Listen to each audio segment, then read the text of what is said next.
주셔서 감사합니다. 저는 몇 차례 들었었어요. 진짜 아주 아름다운 서점이라는 이야기를 들었었는데 이렇게 올 수 있는 기회가 주어져서 정말 기쁘고 영광스럽게 생각을 합니다. 감사합니다.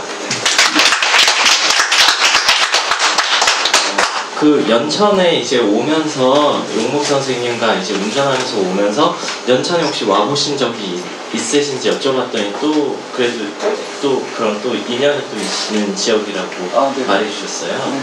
뭐 오늘과 내일 네. 직함이 어떻게 되셨죠? 그때 인턴이시죠? 인턴이 안 끝나시네요. 아무튼 저기 네. 오늘과 내일 책방에 몇 달 전에 갔었고 하룻밤 묵었었고 그 다음에 그 전에는 아무래도 이쪽에 친구들이랑 친인척들이 군생활을 좀 했던 곳이라서 면회를 오게 됐습니다. 그렇습니다. 전 이상하게 연천이 참 정이 많이 가는 동네라는 생각이 드는데요. 이렇게 오늘 이 책방도 처음 방문했는데 인스타그램에서는 항상 이렇게 책을 소개해 주시고 또 알려주시는 모습을 많이 보고 있었어요. 그래서 제가 여기 책방 사장님께서 그렇게 용목 선생님 책을 릴스를 막 찍어서 올려주신다 했더니 거짓말하지 말라고 하시는 거예요. 그래서 제가 억울해가지고 아니라고 인스타그램 보여드리겠다 그랬는데 오늘 여기 서점 한번 둘러보시니 또 기분이나 이런 게 어떠신지. 근데 뭐라고 할까요? 오면서 이야기했지만 오면서 너무 평온하더라고요. 평화롭고 오는 마음이 우리가 어디에 일이 있어서 갈 때는 늘 좀 분주하잖아요. 분주하고 그것 때문에 약간 이렇게 산란스럽기도 하고 그런데 너무 평화롭게 와서 이 서점을 특한 데가 그냥 이 평화 자체를 평상적으로 만들어 놓은 듯한 이 온갖 그 속에 고요하게 딱 있는 거예요. 그래서 마음이 너무 편안했어요. 너무 편안해가지고 사실 뭐 다른 사장님이 뵀는데 인사도 제대로 못하면서 계속 제가 이 평화에 빠져가지고 조금 있었습니다. 그래서 너무 아름답다는 생각이 들어요. 우리가 아름다움이라는 것이 사실 예술이라는 것도 그렇고 작정하고 뭔가를 만들었을 때도 그것이 작품이 될 수 있지만 삶이라는 과정을 좀 천천히 오랫동안 만들어가는 것 시라는 것을 어떤 시감으로 보여줬던 것 같아요. 이쪽이면 됐을까요? 더 할까요? 아니요. 네. 그렇습니다.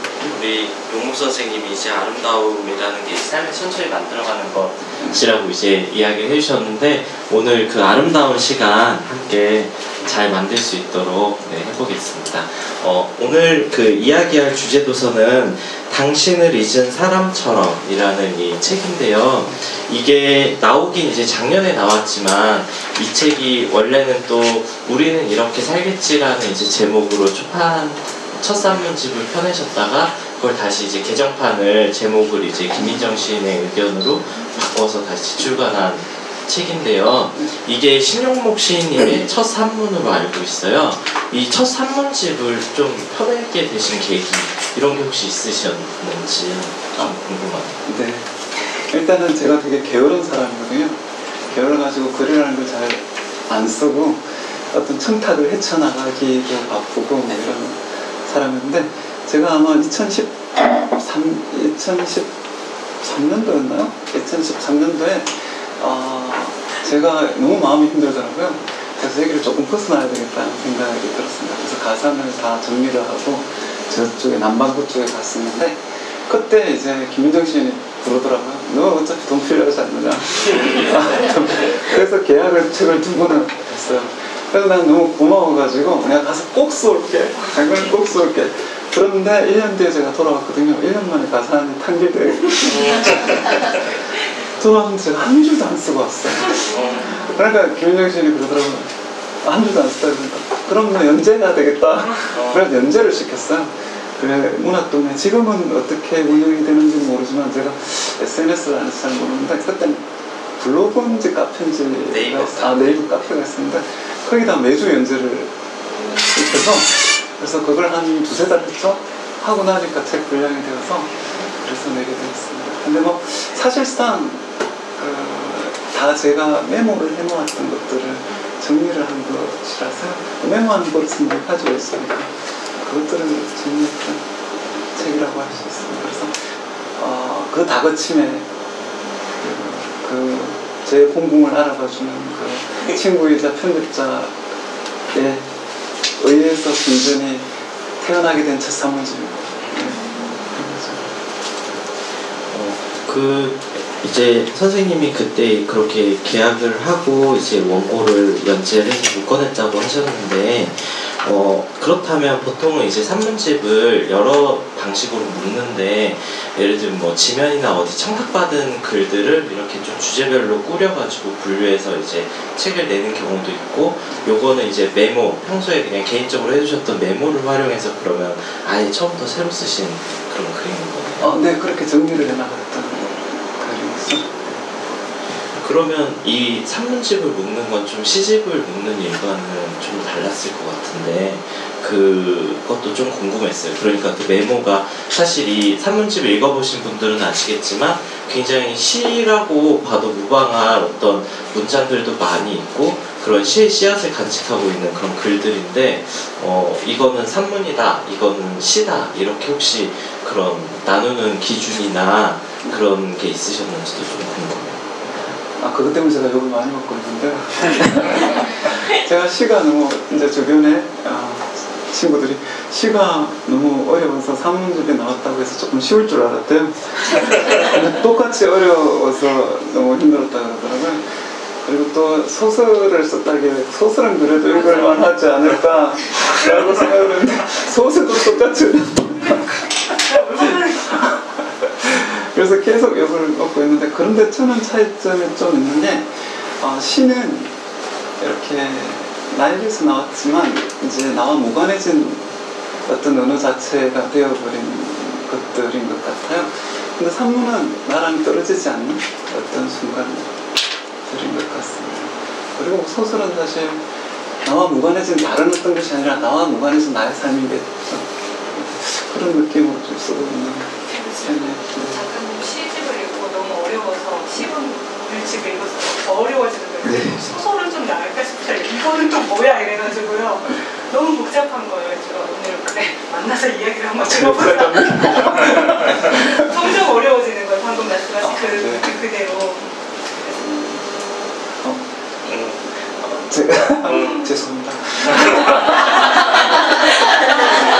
그런데 이게 우리가 어려울 수밖에 없는 게, 우리가 언어를 이제 비유가 그런 거잖아요. 제가 이제 그저께 모체, 아직 안 나왔지만 모체 칼럼을 썼는데, 비유는 교환이에요. 비유는 교환이죠. 어떤 교환이냐면, 그냥 우리가 이 세상을 살아간다는 것은 어떻게 보면 굉장히 메마르고 거친 곳에 툭 던져진 존재로서 어떻게든 이 길을 걸어가야 되는 과정이잖아요. 그때 우리는 존재의 의미를 찾기가 굉장히 힘들어요. 그런데 내 속에 있는 것이 무엇인지 모르는 상태에서 그것을 꺼내놓기 위해서 비유가 필요한데, 그 비유를 통해서 내 속에 있는 것을 꺼내놓음으로 해서 겨우 갈증을 면할 만큼의 존재의 이유를 얻는 방식인 거죠. 근데 이 교환이 어떤 식으로 이루어지느냐, 이제 우리는 비유 그러면 언유법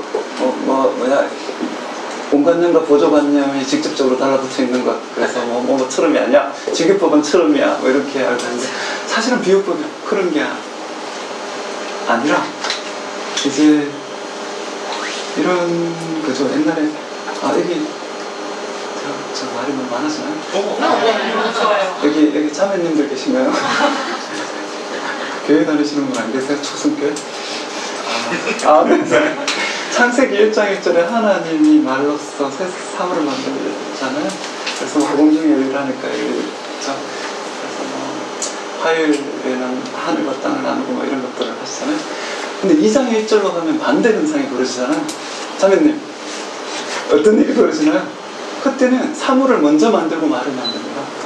그래서 동물을 만들고 난 다음에 아담이 어떻게 부르는지를 보잖아요.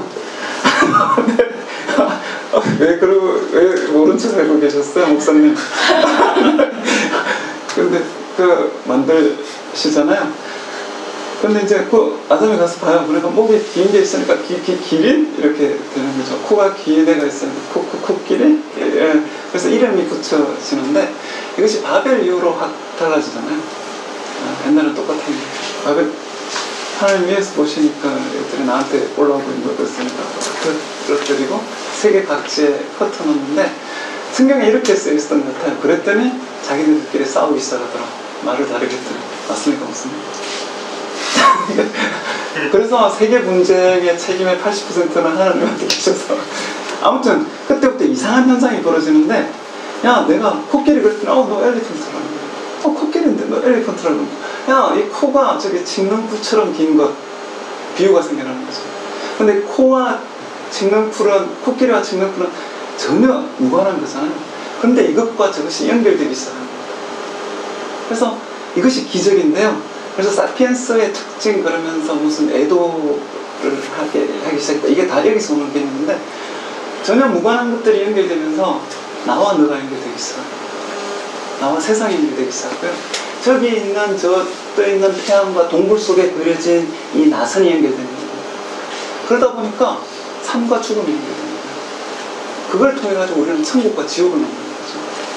그래서 공학자들이 핸드폰을 만들고 자동차를 만들 때 우리는 천국과 지옥을 만들어서 우리 마음속에 살게 만드는 거잖아요. 이게 어떤 비유의 양상인데, 자 이때 이제 여기에 20분이 계시면 20명의 살아가는 방식이 있고 사랑하는 방식이 있을 거예요. 그런데 우리는 그것을 모두 사랑이라는 두 글자 속에 집어넣잖아요. 아니에요. 내 사랑은 그거랑 다른 거예요. 내 사랑을 표현을 하려다 보니까 시가 생겨나고 문학이 생겨나고 다른 것들이 생겨나는 거죠. 이것은 같아질 수가 없는 거죠.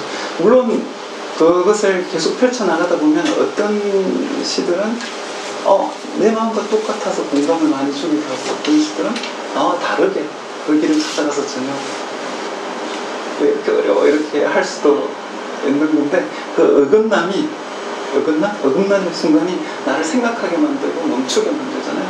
그게 시의 역할이라고 생각하고 제 시는 그렇게 쓰여지는 제 글은 그렇게 쓰여지는 과정이었던 것 같아요. 그래서 많은 분들 제가 괴롭히고 있더라고요.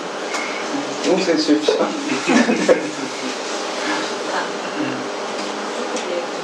네, 고맙습니다.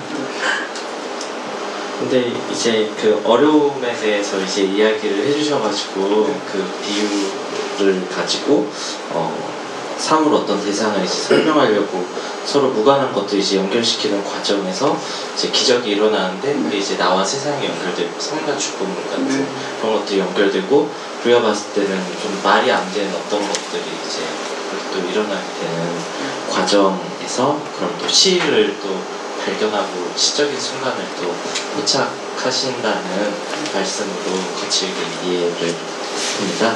감사합니다. 네. 근데 우리 이야기 들어보셔서 아시겠지만 굉장히 또 설명이나 이런 이야기를 엄청 잘 해주세요. 그거는 또 우리 신용목 시인님이 단순히 쓰는 사람이기만 한 게 아니라 또 어떻게 보면 학교에서 혹은 또 다른 여러 자리에서 시를 쓰고자 하는 혹은 문학을 하고자 하는 사람들과 계속 교감하면서 현장에서도 소통하기 때문이 아닌가 그런 생각이 또 들거든요.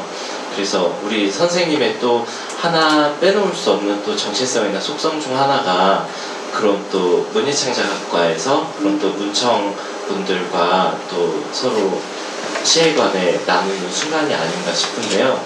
그 이야기도 좀 궁금해요. 그냥 전업시이기만 한 것과 어떻게 보면 또 직업인으로 근데 또 직업인인데 그게 그런 문학과 무관한 것이 아니라 어떻게 보면 문학과 되게 밀접하게 또 일치된 그런 또 일을 하고 계신 것에 대해서 물론 그 속성을 들여다보면 훨씬 더 어려운 그런 문학 시와는 또 거리가 먼 여러 절차들이 있겠지만 그것도 좀 궁금합니다. 사실 그렇지 않고요. 남들은 다 제가 가르치는 줄 아는데 제가 배우고 있거든요. 학생들한테는 이거 비밀로 하고 있는데 등록금 반환하라고 할까 봐서. 그런데 이 문학이라는 것은 사실 나한테 왔던 우리가 나 스스로도 말로는 속일 수 있잖아요. 나는 괜찮아 속일 수 있잖아요. 그러나 감정이라는 것, 감각이라는 것은 속일 수 없잖아요. 여기도 썼는데 그 사람 말을 믿어도 돼? 그걸 믿는 것이 아니라 우리는 느낌을 믿는 거잖아요. 그게 몸의 것이고 그것을 다룰 수밖에 없는데 저는 이제 자꾸 나이를 먹어가다 보니까 저는 뭘 봐도 감동적인 순간이 적어지기 시작하는 거죠. 어떤 경험도 나에게 이제 처음으로 오지 않는 경험들인 경우가 많고, 그래서 처음에 그 강렬함들이 굉장히 사라져가고 있고, 뭐 내가 젊음만이 가질 수 있는 어떤 고통이나 슬픔 같은 것들도 나에게 와서는 이제 상당 부분 약간 퇴색되거나 바래지 않았을까라는 생각이 드는데, 이분들은 등록금까지 내시고 저한테 월급까지 주시면서 그것까지도 가지고 오세요. 그래서 제가 많이 배우고 있습니다. 그래서 그 순간들도 저를 계속 씻어주고 있는 듯한 느낌이 들어서 사실은 제가 더 많이 배우고 있고요. 그것이 뭐 어려움이나 이렇다기보다는 저의 20살을 계속 그분들로부터 이렇게 얻고 있는 과정인 것 같아요. 그때가 짧습니다. 그래도 되게 좀 특별한 선생님 같다는 생각이 드는 게 가르치는 게 아니라 배우고 있다 이런 멋진 말씀 절대로 말하지 않습니다. 속이고 있어요, 저는 교수님들을. 근데 저는 최근에 공감하게 되는, 이건 좀 다른 영역일 수 있는데, 이제 나이를 먹어가다 보니까 이제 어떤 경험도 처음 같지 않다. 처음에 그 어떤 뜨거움이나 그때 어떤 진실했던 어떤 감각과는 조금 달라진 뭔가를 이렇게 느끼신다고 했는데, 제가 이거를 언제 느끼냐면 맛집 다닐 때. 저는 너무 맛있게 먹었거든요. 네. 너무 맛있게 먹어서 우리 작가님하고 가면, 영목 선생님이 그렇다는 게 아니라 이미 다들 많이 드셔보신 거예요. 그래서 그 감각의 역치가 저와 좀 다르더라. 그랬을 때 내가 아직 많이 경험이 부족하구나 이런 느끼는데 그조차도 그렇다는 생각이 듭니다. 그럼 이쯤에서 한번 첫 산문집에서 좀 낭독을 부탁드리고 싶습니다. 우리 선생님께서 그 낭독을 하고 싶은 부분이 있다면 그렇게 부탁드리고, 아니면 제가 표시한 부분을 서문에서 한번 읽어봐 주시면 어떨까 하는데, 저 같은 경우는 이 부분이 좋았어요. 18번에서 18쪽? 18쪽에서 4번 4번을 전체를 한번 읽어봐 주시면 어떨까 싶습니다. 그리고서 그 6번, 그 20쪽 6번으로 가가지고 그 고백인 셈이다까지, 그래서 4번 6번을 한번 읽어주시면 어떨까요? 알겠습니다. 어떤 사건이 지나간 자리에 남는 것은 특별한 깨달음이나 확신이 아니다.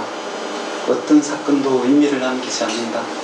아니, 깨달음이나 절망감은 그 사건이 환기하는 것, 이를테면 근원을 에워싼 냄새처럼 그 사건에 종속된 뭔가에 불과하다. 우리가 말하는 의미 너머에 있는 것은 언제나 사물이다. 사건이 지나간 자리이자 거기 남은 것으로서의 몸, 엇갈리는 세계에서 꿈과 현실이 유일하게 나눠가진 몸, 여전히 그리고 영원히 상상과 실체가 함께 사용하게 될 그 몸 말이다. 인간의 마음이 아무리 많은 미지를 거느린다 하더라도 그것들은 몸을 통해서만 현실로 들어올 수 있다. 허공에 숨어있는 음들이 목소리를 통해서만 당신의 이름으로 바뀌는 것처럼 몸은 과거와 미래가 함께 쓰는 시간의 현장이며 세계 자체인지도 모른다. 그래서 지나간 일은 마치 꿈처럼 지나갈 일이 되어 내 몸 어딘가를 뜨돈다. 몸은 하나의 사건을 다시 겪는 장소이며 다시 겪는 장소에서 새로워지는 사건 자체가 되기도 한다. 몸이 우리가 겪을 수 있는 유일한 사건이다. 6번. 우리 몸이 우리의 형상화이듯 눈사람은 내옥의 형상화이며 젊음은 그 성강의 형상화인지도 모르겠다. 모두 사랑을 완성하기 위해 존재하는 것들, 몸의 어둠 속에 매복하며 간간히 상처의 벌어진 틈으로 바깥을 내다보는 것들, 그렇게 몸은 우리가 겪을 수 있는 사건 전부가 된다. 인생이 된다. 말하자면 내가 아직 살아있어서 여전히 진행형인 그 사건 속에 완성되지 않아서 완료되지 않는 사랑이 있다. 인생이 있다. 여전히 부끄럽지만 이 책은 그 믿음이 그늘인 희미한 빛에 대한 간증이며 끝없이 나를 소환하는 텅 빈 젊음에 대한 첫 고백 인생이다. 감사합니다. 아, 네.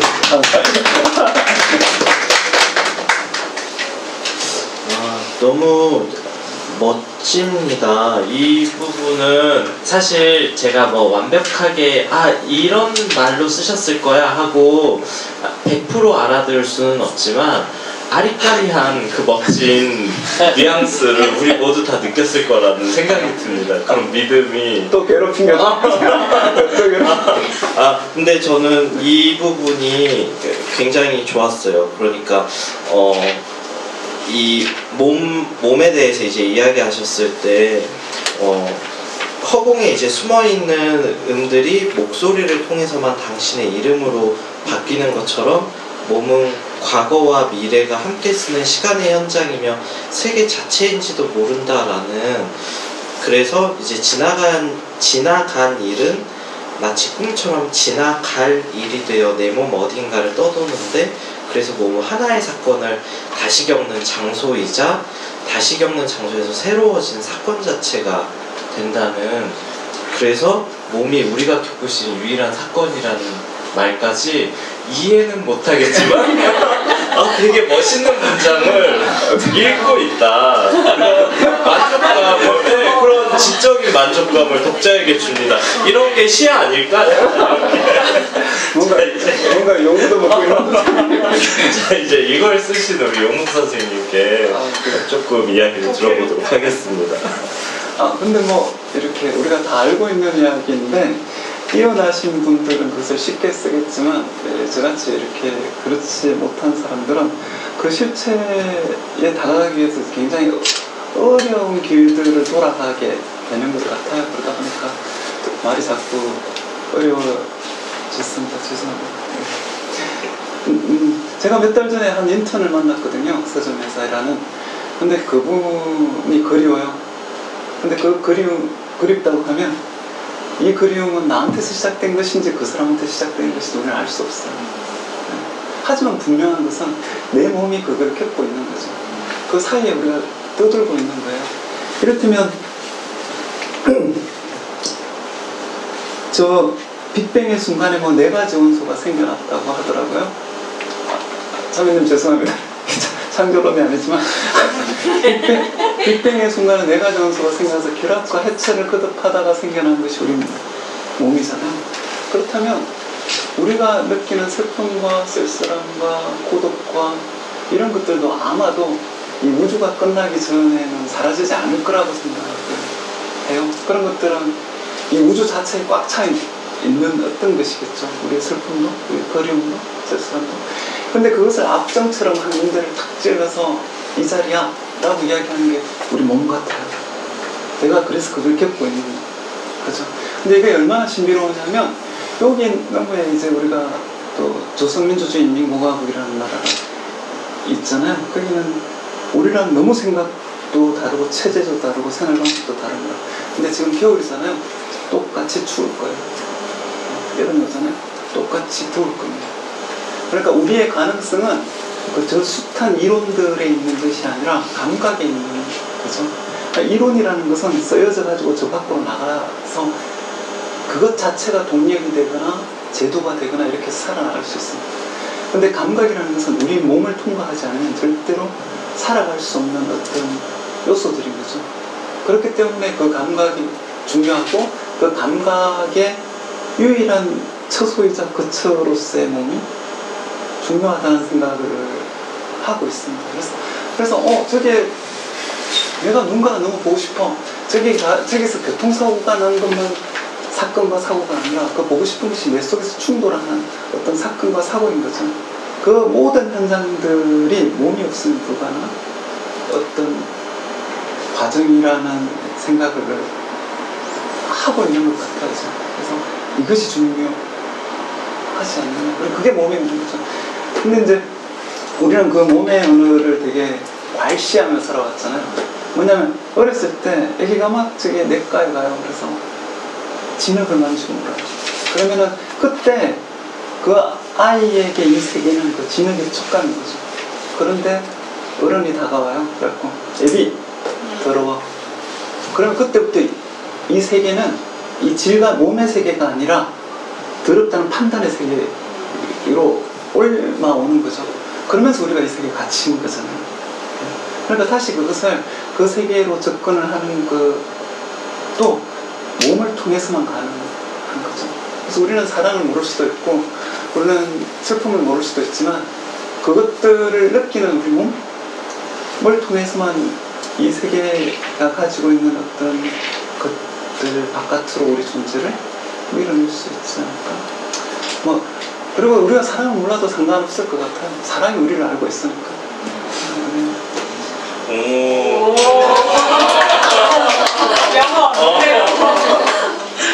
이런 걸 좋아하는 친구들.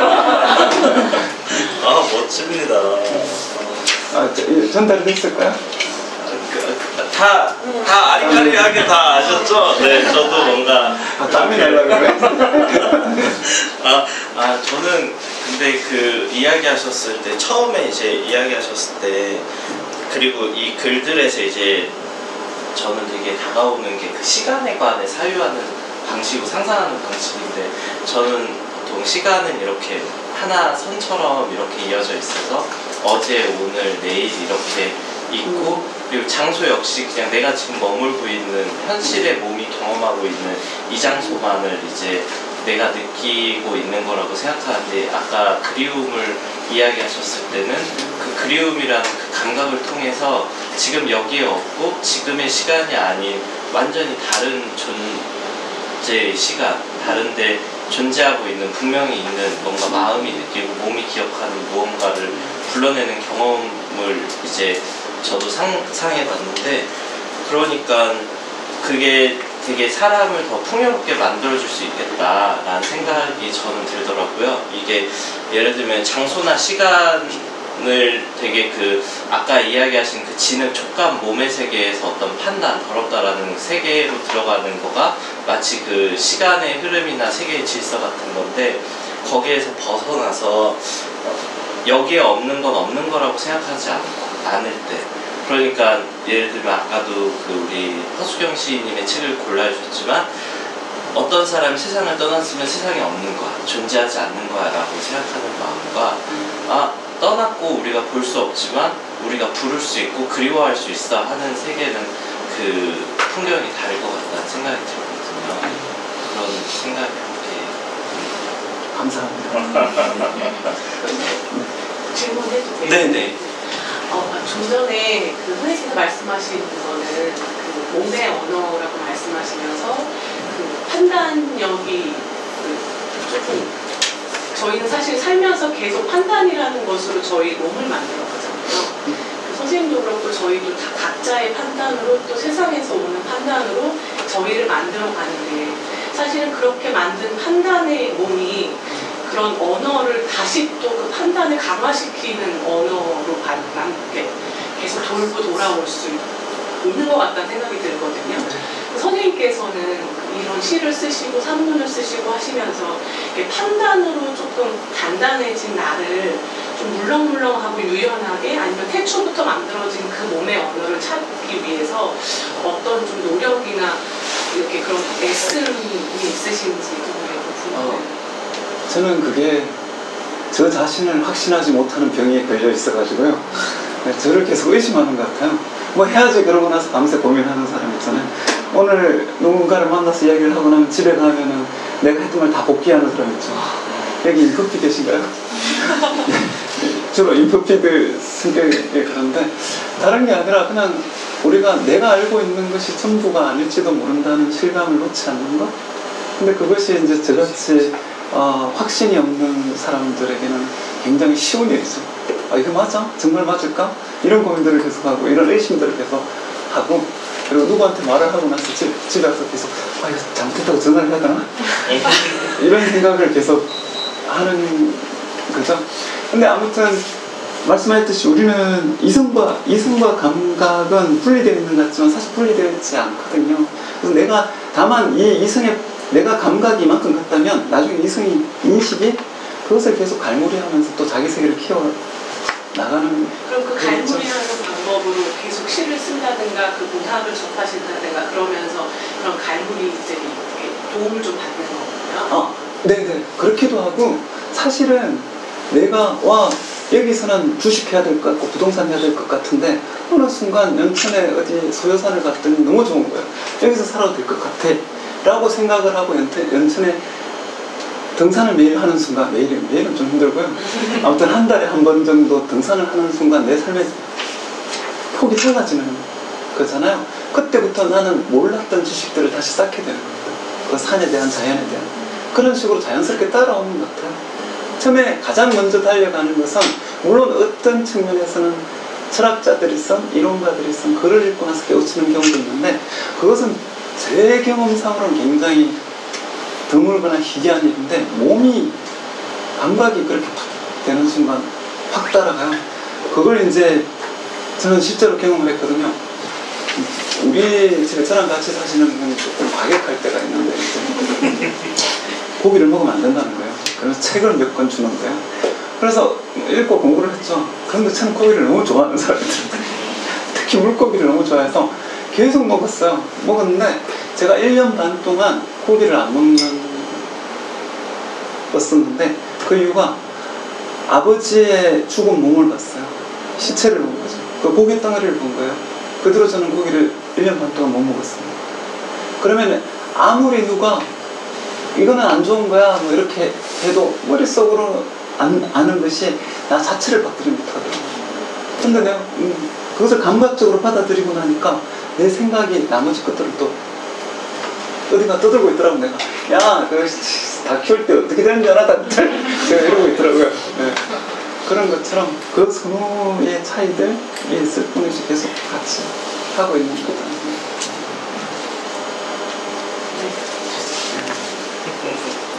저는 또 우리 용목 선생님 낭독이 너무 좋지 않으셨나요?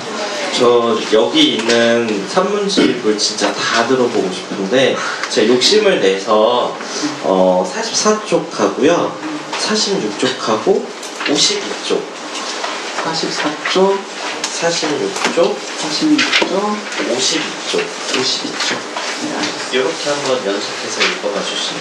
네. 56쪽이요? 네. 네. 52쪽. 네. 맞아요. 네.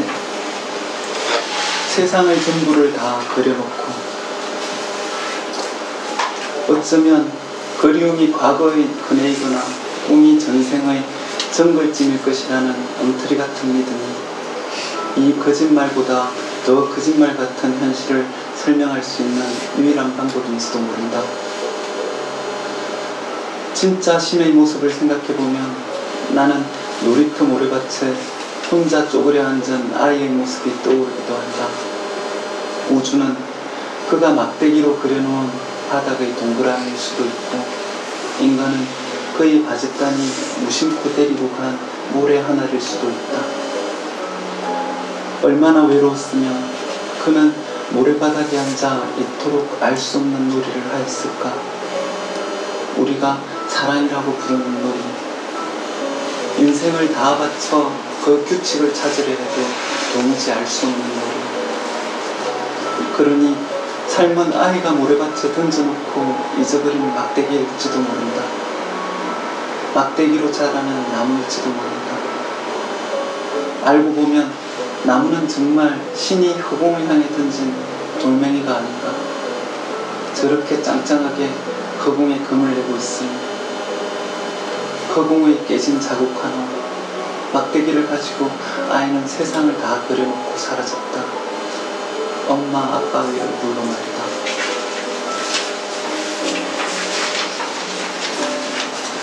그리움은 신을 받는 감보다. 문득 눈앞에 없는 사람이 보고 싶을 때 혹은 더는 볼 수 없는 사람이 생각날 때 나도 모르게 눈길이 가닿는 곳. 멍하니 짚히지 않는 허공에 마음의 전부를 세워놓을 때 그리움은 거기에 있다. 500만 년 전부터 얼마나 많은 사람들이 아득히 고개를 들어 바라보았을까. 나는 우주가 그리움으로 가득 차 있다고 믿는다. 그리움은 전능하다. 산자에게 고여서 죽은 자를 머물게 하므로, 죽은 자로부터 뛰쳐나와 산자를 움직이게 하므로, 그리움은 언제나 죽음을 거역하고 죽음을 넘어서며 무엇보다도 몸으로부터 자유로움으로 이렇게 말할 수 있다. 신의 살인은 자연사이고 권력의 살인은 재난사이다. 개인보다는 권력이 더 많은 사람을 죽인다. 그리고 신은 모든 사람을 죽인다. 법이 권력의 흉기인 것처럼 시간은 신의 흉기이다. 그러므로 그리움이 아니면 어떻게 신을 구속할 수 있을 것인가? 그리워하는 자가 아니라면 도대체 누가 신을 징벌할 수 있겠는가? 그리움은 인간이 신 앞에 펼쳐놓은 법전이다. 고통은 세상에 대답하는 방식이다. 깨지는 것들은 누가 만들었을까?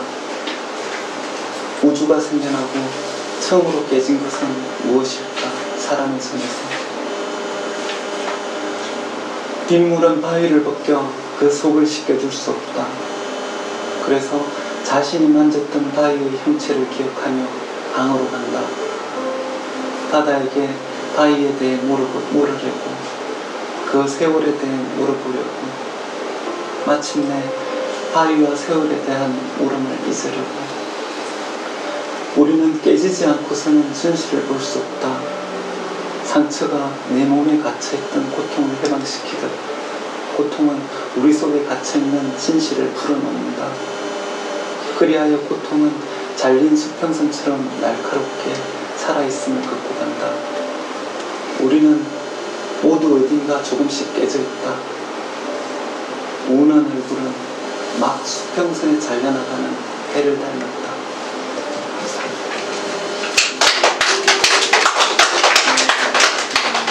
이렇게 읽다 보니까 벌써 때 제가 너무 잘난 척 같은데 이렇게 잘난 척으로 그랬었지. 잘난 체가 아니라 잘난 거 아닐까요? 너무 잘 이렇게 읽어주셔가지고 글을 또 텍스트로 읽었을 때랑 또 목소리 음성으로 선생님의 리듬으로 또 읽으니까 또 새롭게 다가오는 것 같아요. 그래서 저는 아까 또 그런 그리움 같은 이야기 또 하셔가지고 이렇게 또 뒤적이다가 여기를 한번 봐주시면 좋겠다라는 생각이 들었는데, 다들 선생님 그 시인님 낭독 들으시면서 또 새삼 다가온 부분이 있었겠지만, 저는 뭐 예를 들면 45쪽에서 그 나무를 가지고 이제 표현하실 때 허공에 짱짱하게 금을 내고 있다라는 그런 표현 같은 거가, 나뭇가지를 보면서 그게 이렇게 허공에 그렇게 금을 내고 있다라고 하시는 그런 상상력 같은 거를 저는 이 문장을 보기 전에는 아마 살면서 평생 생각할 일 없었을 그런 그림이라서 참 새롭게 하나를 또 세상을 보는 시각을 얻었고요. 그리고 그리움에 대해서 여기는 너무 마음이 갑자기 아팠어요. 왜냐하면 저도 그래도 나름 보고 싶은 사람이 있나 봐요. 그러니까 그리움이 뭔지는 모르겠지만 이런 것들이 쌓이면 그리움이 되려나 하는 그런 감정들을 생각해 보다 보니까 와, 그러면 나보다 훨씬 더 간절한 어떤 절실함을 가지고 누군가를 그리워하는 사람들이 정말 그렇게 그 눈길이 가닿는 곳이 있다면 그곳은 정말 신전이겠구나. 그곳을 상상해보게 해주는 글이었고요. 그리고 또 마지막에 저 이거 갑자기 궁금했어요. 정말 우주가 생겨나고 처음으로 뭐가 깨졌을까요? 그리고 정말 어떤 세상에 존재하는 자연 법칙들 중에 어떤 것들은 우리가 왕고에 이제 변하지 않는 속성을 갖고 있다고 믿는 것들이 있는데, 어떻게 보면 깨진다라는 것도 안 깨질 수 있었을 텐데 깨지는 속성을 추구한 거잖아요. 그래서 이것도 그렇게 들여다보게 된 글들이었습니다. 네, 감사합니다. 근데 나무를 보고 그런 감상을 못하셨다는 것은 그냥 열심히 바쁘게 자기에게 주어진 일들을 잘 하면서 사셨다는 뜻이고요. 저처럼 뭐 이렇게 백수처럼 맨날 멍 때리고 있고 가끔 술이나 처먹고 있고 그런 사람들이 거기 있겠죠. 그래서 뭐 다르게 세상 다른 인물들은 다르게 찾아나가는 과정인 것 같습니다. 제 목소리 다 들리시나요? 네. 마이크 네. 그러면 이것으로 일단은 우리 선생님의 그 낭독과 이야기를 또 들어봤다고 하고 우리 오신 독자님들의 또 이야기가 궁금합니다. 그래서 오늘 이야기 들으시면서 궁금한 거 혹은 책을 읽다가 생각하신 거나 뭐 그런 감상도 좋고 아니면 어디를 한번 읽어주시거나 이야기해 주셨으면 좋겠다 하는 것도 좋은데요. 그래서 혹시 있으시면 이렇게 손을 들어주시면 제가 하고 아니면 제가 한 분 마음에 드는 분을 꼭 집어서 말씀 부탁드려 보려고 하거든요. 너무 설렙니다. 네, 어렵겠다. 아까부터 진짜 흘리시네요.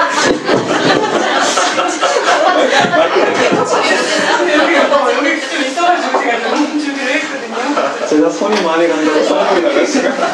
설도 안 해주시고. 그래서 그 오은 시인님이 별명이 새우깡이라고 손이 많이 간다고.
그러면 우리 선생님이 갑자기 눈에 딱 들어오네요. 네. 네. 우리 선생님 혹시 해주고 싶으신 이야기가 그냥 있어요? 저는 책을 받고 많이 읽지는 못했는데 일부에서 꼭 한 발짝만 더 가거나 덜 가고 싶은 이런 제목의 글을 읽고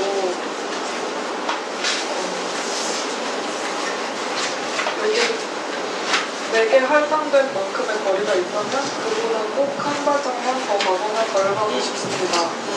라는 생각이 약간 중심인 것 같은데 아까 시인이 말씀하셨던 것처럼 선생님은 자신에 대한 확신을 잘 못 가지고 계신다고 하셨잖아요. 저도 약간 그런 느낌의 성격인데 내가 이렇게 생각하는 기준이 있음에도 옆에서 누가 이런 것 같다 아니면 아닌 것 같다 이렇게 얘기하면 그런가? 이렇게 되는데 여기에서도 약간 그런 느낌의 정서가 깔려 있는 것 같은데 이런 상태에서는 좀 많이 불안하다고 느끼거든요. 근데 마치 여기서는 이 불안한 상태로 계속 살아가는 게 그것도 괜찮다라는 느낌을 받았는데 그런 상태로도 괜찮으신 건가요? 아무튼 제가 52년 잘 살아왔습니다. 네. 그리고 김종삼이 이런 시를 썼어요. 지금까지 살아온 것이 기적 같잖아요. 그럼 앞으로 살아갈 과정도 기적처럼 사라질 거라고. 정확한 구절은 살아온 기적이 살아갈 기적을 만든다라는 건데 그렇게 살아가게 되더라고요. 물론 저도 이불킥 맨날 하고 그러거든요. 근데 이불킥을 안 하려고 하는 것보다 이불킥을 하는 것이 훨씬 더 좋은 것 같아요. 우리가 지금 막 그 어떤 갈등 이야기할 때마다 이렇게 극운이 극운 뭐 이런 이야기를 많이 하잖아요. 그게 결국에는 우리가 몸으로 만나지 않았기 때문인 것 같아요. 서로 섞여서 저 사람이 서운해할까 봐서 말 못하고 이런 것들이 쌓여서 그렇게 됐던 것은 아닐까. 그래서 집에 가서 이불킥을 하는 것이 훨씬 더 자기 스스로나 이 사회를 건강하게 만들 수도 있다는 생각이 들어요. 그리고 불안이라는 것은요, 정말로 나를 화가 나서 잉 소리가 나서 우주선들이 타고 싶어요. 네. 정말로 내가 화가 나서 못 견디게 만들어요. 그래서 화를 내면 분노 조절 장애가 있다고 그래요. 나를 너무 슬프게 만들어요. 슬퍼서 못 견디게 만들어서 슬퍼하면 우울증에 걸렸다고 이야기해요. 그런데 이게 뭐 근대 교육도 그렇고 모든 것들이 표준화된 인간을 생산하는 거잖아요. 그 사회에 필요한 노동력으로 만들기 위한 과정이었잖아요. 그 과정 속에서는 내가 이 병든 사회에서는 내가 고통을 느끼지 않고 병들지 않고 살아가는 것이 정말 건강한 삶인지 우리가 되물어 봐야 되는 거죠, 오히려. 그래서 오히려 이 병든 사회에서는 내가 고통을 느끼는 게 오히려 건강한 사람일 수도 있죠. 마트로시카였잖아요. 이 사회가 원하는 것과 내가 원하는 것이 똑같으면 우리는 고통받지 않을 겁니다. 근데 우리가 어떻게 이 사회가 원하는 대로 살겠어요? 우리는 다른 빛깔과 향기를 가지고 있는 사람으로 태어났는데 똑같은 것을 열망하게 만들잖아요. 똑같이 새 아파트를 원하게 만들면 새 아파트 값이 올라가는 거잖아요. 그래서 이 사회는 우리 집 아파트 화장실이 좋아져서 아니면 엘리베이터가 좋아져서 값이 오르는 게 아니라 많은 사람들이 그것을 욕망하게 한 다음에 올리잖아요. 그때 자연을 해치지 않고 돈이 생겼어? 그게 아니라 인간을 착취하면서 돈이 생기는 과정이잖아요. 그 과정이 우리는 고통스러울 수밖에 없고 끝없이 불안을 당할 수밖에 없는 거죠. 네. 근데 또 하나 저는 제가 어딘가에 썼는데 아마도 이거 말고 저게 비로 만든 사람이 썼을 텐데요. 제가 물이 흘러가면서 만들어지는 소용돌이에 대해서 썼던 적이 있어요. 소용돌이만 막 치고 있으면 바닥으로 이렇게 따라는 물이잖아요. 근데 물은 또 흘러가요. 우리 삶은 흘러가면서 그 소용돌이를 감당하는 그 과정? 그때 우리가 이러는 거죠. 나는 그냥 평온하게 살아갔는데 어느 날 문득 나에게 사랑이 뛰어들어요. 그 순간 모든 것들이 흔들립니다. 내가 가지고 있던 모든 가치가 흔들리잖아요. 네. 근데 거기에 꼭 우리가 자기 자신을 바치면 내가 그동안 살아왔던 어떤 과정이나 이런 것들은 다 끝장날 수도 있어요. 근데 내가 이걸 지키기 위해서 저걸 받아들이지 않으면 저는 정말 기계처럼 살아갈 수도 있어요. 그게 이제 소용돌이가 물살을 따라 흘러가면서 계속 빙빙 돌면서 가는 이유겠죠. 그 과정이 저는 불안 같아요. 그래서 불안은 내가 나에게 왔던 어떤 이 세계의 기적이랄지 사랑이랄지 이런 것들을 놓지 않으면서 이 세계를 열심히 살아가려고 하기 때문에 생겨나는 것 같아요. 그래서 불안은 되게 중요한 것 같습니다. 불안하고 싶지 않아 하는 순간 우리는 기계가 되거나 아니면은 사회부적응자가 되겠죠. 불안을 겪고 있다는 것은 여전히 건강하게 이 세계를 살아가고 있다는 뜻인 것 같아요. 그래서 저도 불안해 죽겠어요. 너무 힘듭니다. 네. 근데 뭐, 네. 우리에게는, 술도 있고, 약도 있고, 친구도 있고, 이런 자리도 있고. 네. 이런 자리들이 또 엄청난 처방전이잖아요. 이 공간 하나가 있다는 것이 주는 위안이 있어요. 엄청난 위안이 있어요. 마치 평생 만나지 않더라도 거기 친구가 있어라는 것이 그 곳을 다르게 느끼게 한 것이 하게 되었을까.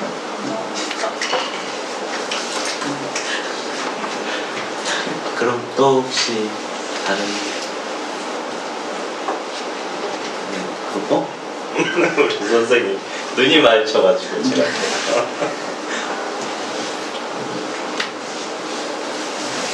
저도 어제 급하게 입어서 대학 학교에 집어놨는데 138페이지에 저라는 이유로 인하여 되게 짧은 글이 있었어요.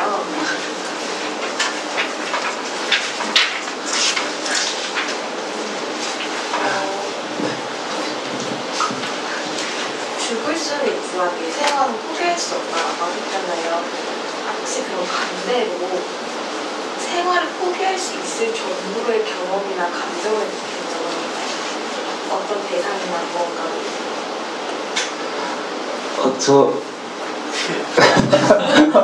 제가 결혼도 했고 농담이고요. 근데 이게 저는 사랑의 속성 같은 거거든요. 그 상대방이 정말 죽을 수도 있어요. 그런데 정말 모두가 자기 생활을 거의 포기하지 못하거나 포기했을 경우에 그 사람도 같이 끝나더라고요. 네. 근데 끝내고 싶은 욕망이 있었을 때도 있었고, 제가 뭐라고 그러지? 여기 생활을 정리하고 저 남방구로 갔던 적도 있다고 그랬잖아요. 그렇게 있는데 결국에는 그것은 생활을 완벽하게 버렸다기보다는 다른 모색들이었던 것 같아요. 다른 모색들인 것 같고. 근데 이 사랑이라는 것이 정말 묘해가지고,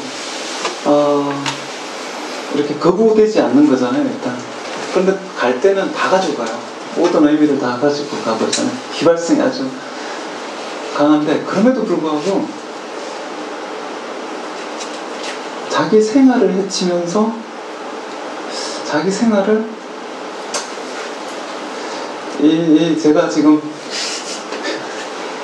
기억이 안 나는데 저 일본 영화 중에요 그런 장면이 있습니다. 한 장면이었는데 아이를 유치원에 보내기 위해서 엄마가 밥을 떠먹이고 있어요. 떠먹이고 있다가 전화가 한 통 옵니다. 그래서 전화를 받아요. 그리고 전화를 내려놓고 나서 아이에게 밥을 먼저 먹입니다. 먹이고 아이를 유치원에 보내요. 그러고 나서 울어요. 남편이 전장에 나가고 죽었다는 거잖아요. 그럼에도 불구하고 죽었음에도 불구하고 아이에게 밥을 먹여서 유치원을 보내야 되는 거예요. 그러니까 세상이 무너지고 내가 정말로 소중하게 생각했던 사람들이 떠난 그 자리에도 생활은 있더라고요. 그러면은 제가 그것을 어딘가에 쓰면서 그러면은 생활이라는 건 정말 숭고한 것이 아닐까? 어쩌면 하루하루 살아간다는 것이 기적이고 어떤 빅뱅이고 역사 자체는 아닐까라는 생각을 하게 되더라고요. 똑같이 어떤 개인의 차원에 와서도 자기 생활이 무너지는 자리에 사랑이 서 있을 수는 없는 것 같아요. 오히려 다 죽을 수는 있지만 생활이 무너지는 자리에 사랑을 세워놓는 것은 불가능하지 않을까? 그런 생각을 들었던 것 같습니다. 누가 다 때려치우고 나한테 와 이렇게 말했던 건 알죠?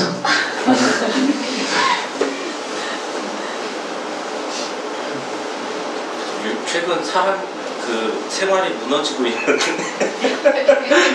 잘 점검해야겠다라는 생각이 듭니다. 축하드립니다. 밀린 집안일이고 생활을 돌봐야겠다 다짐을 하게 되네요. 네. 또 혹시 또 이야기 해주실 선생님 계실까요? 저는 이쪽에 조금 같이 우리 선생님 한번 다음에 남양주에서 오셨잖아요. 저는 일단 수학을 전공한 이과생이고요. 시집을 읽는 게 남자여보다 어려워요. 그래서 읽다가 저도 너무 어려워서 3분의 1쯤부터는 술을 마시면서 읽었어요. 좋다. 가능한가? 그러다가 이제 좀 이게 되게 와닿았는데 어느 날은 관계를 만드는 일이 감옥을 짓는 일처럼 느껴졌다. 그리고 어느 날은 벗어나는 일이 중요하다. 저는 이제 하는 일 때문에 주기적으로 일하는 사람 대상들이 계속 바뀌고 새로운 관계에 계속 적응을 해야 되는 그런 상황이 보이다 보니까 표면적으로는 좋은 관계들을 유지하고 그러고 있지만 내면적으로는 미국이거든요. 네. 굉장히 힘들어요. 계속 사람을 사귀어야 되고 관계를 좋게 유지를 해야 되고 이제 틀어지지 않게 계속 제 내면에서 전쟁이 일어나는데 밖에서 볼 때는 평온함을 유지해야 되고 그런 인간관계에서 어려움이 되게 많은데 사람은 어떠신지? 글 쓰는 사람 세워놓고 돌 던지면 인프피가 맞습니다. 정말 인프피가 많아요. 저도 인프피고요. 네. 그리고 시는 정말 양자역학하고 똑같은 것 같아요. 이렇게 양자역학이 물질이기도 하고 파동이기도 하고 나중에 양자를 키라고 하면은 정보가 교환되잖아요. 이렇게 떨어져 있는데 이것이 결정적인 것이 결정된다 그러잖아요. 그래서 물질적인 교환이 없는데 정보는 교환된다고 그러잖아요. 시가 행과 해명을 나누고 행과 해명을 나눌 때 거기서 교환되는 게 양자역학의 교환하고 똑같은 것 같아요. 네. 그래서 양자역학을 알고 계시면 시는 그냥 저절로 알고 계시는데요. 연결이 안 돼가지고 아, 네. 연결이 됐으면 제가 시인이 됐을 거예요. 아닙니다. 알고 계시는 건데 뭔가 이렇게 모른다고 미리 모른다고 이렇게 결정해 놓으신 것 같아요. 저는 이렇게 제가 같이 사는 친구는 저보고 이중인격자라고 그래요. 네. 밖에서는 되게 사회성 좋은 사람처럼 이렇게 그러다가도 어느 순간은 들어가거나 이런 것처럼 글을 쓰고 있어요. 집중하고 있어요. 끊어지면 안 되는 거예요. 근데 문을 열고 들어와요. 그래서 과일이라도 좀 그 순간 나는 빡 치는 거예요. 못 견디겠는 거예요. 그걸 말을 하지 않아요. 그러면 눈치를 보고 나가요. 그럼 눈치를 보고 나갔다는 것들 또 신경이 쓰여가지고 그런 거 쓰는 거예요. 네, 그럼 또 내가 나가가지고 또 막 이렇게 달래줘야 되는 거죠. 그래서 저 사람의 마음을 헤아리다가 엄청난 시간들이 가게 되더라고요. 근데 그거 어쩔 수 없더라고요. 그렇게 살아야 되고. 그리고 그것이 오히려 엄청난 장점을 가지고 있을 때도 있어요. 그래서 누군가를 미워하다가도 어느 순간 이해가 되죠. 네. 근데 그렇기 때문에 그 사람이 아마 호구로 할 거예요. 호구로 하는데 호구로서 살아가는 자가 가지고 있는 미덕이 또 있는 것 같아요. 네. 적어도 누군가를 다른 사람보다 적게 해쳤을 거예요. 적게 다치게 했을 거예요. 그 마음을 가지고 있으면 좀 편해지더라고요. 내가 오늘 막 걱정이 돼요. 또 막 저 사람 어떻게 생각할까 이렇게 생각할까 그러면 적어도 내가 이런 걱정을 하고 있다는 것은 그 사람이 나를 다치게 한 것보다는 내가 그 사람을 덜 다치게 했을 거예요. 누구보다도 나는 덜 다치게 했어. 이런 믿음이 생기겠더라고요. 그러면은 또 나중에 용기가 생겨요. 한번 다치게 해볼까? 근데 방법이 없는 것 같아요. 평생 그렇게 사셔야 돼요. 학생들 상담와요. 그래가지고 이거 어떻게 해요? 나중에 괜찮아져요? 아니 평생 그렇게 어쩔 수 없어 이렇게 말해요. 거짓말 할 수 없죠. 전 지금도 그렇더라고요. 내가 덜 다치게 하는 안 나가야죠. 네, 집에 가만히 있어야 되고 그리고 문자 오면 되게 열심히 답해줘야 되고 네. 그런데 방법은 없더라고요. 그래서 저도 여러 차례 유튜브도 찾아봤어요. 그냥 그렇게 사셔야 됩니다. 네. 인정하세요. 받아들이시고. 근데 지금까지 잘 살아왔으면 앞으로도 잘 살겠죠. 근데 아까 한 발자국만 이런 이야기 했는데 제가 나이급 거창이라는 시집에 이런 표현을 썼어요. 나는 돌아올 수 있는 만큼만 갈 것이다. 그 다음 구절이 나는 죽을 수 있을 만큼만 살 것이다. 근데 내가 그 문장을 쓰고 나서 그 전까지 제가 굉장한 비관주의자, 지금도 약간 좀 그렇지만 잤는데 어차피 나는 죽을 수 있는 만큼만 살 거야. 이 생각을, 이 말의 힘이라는 것이 좀 이상한데 그냥 우리는 어차피 죽을 수 있는 만큼 살다가 죽잖아요. 그런데 나는 죽을 수 있을 만큼만 살 거야 라고 생각하는 순간 그냥 삶이 조금 만만해지더라고요. 그리고 조금은 더 따뜻하게 바라보게 되더라고요. 그래서 그냥 시를 한번 써보시래요. 죄송합니다. 스님이나 목사님들한테 여쭤봐야 되는데 제가 나중에 따로 소개시켜드릴게요.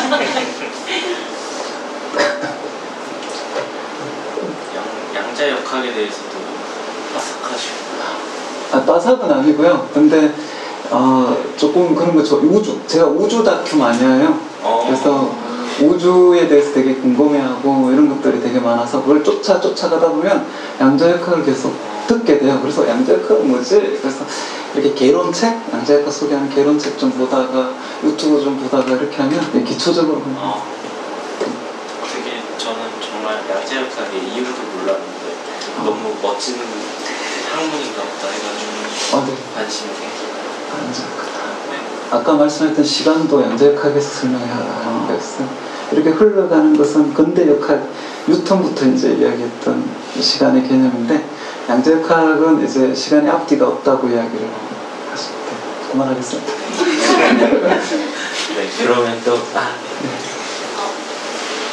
제가 좀 잠깐 좀 듣기 편하게 그냥 저도 이제 제가 원래 고향 말투로 좀 할게요. 네, 제가 작가님 책을 좀 읽다가 사실 이번에 처음 알았거든요.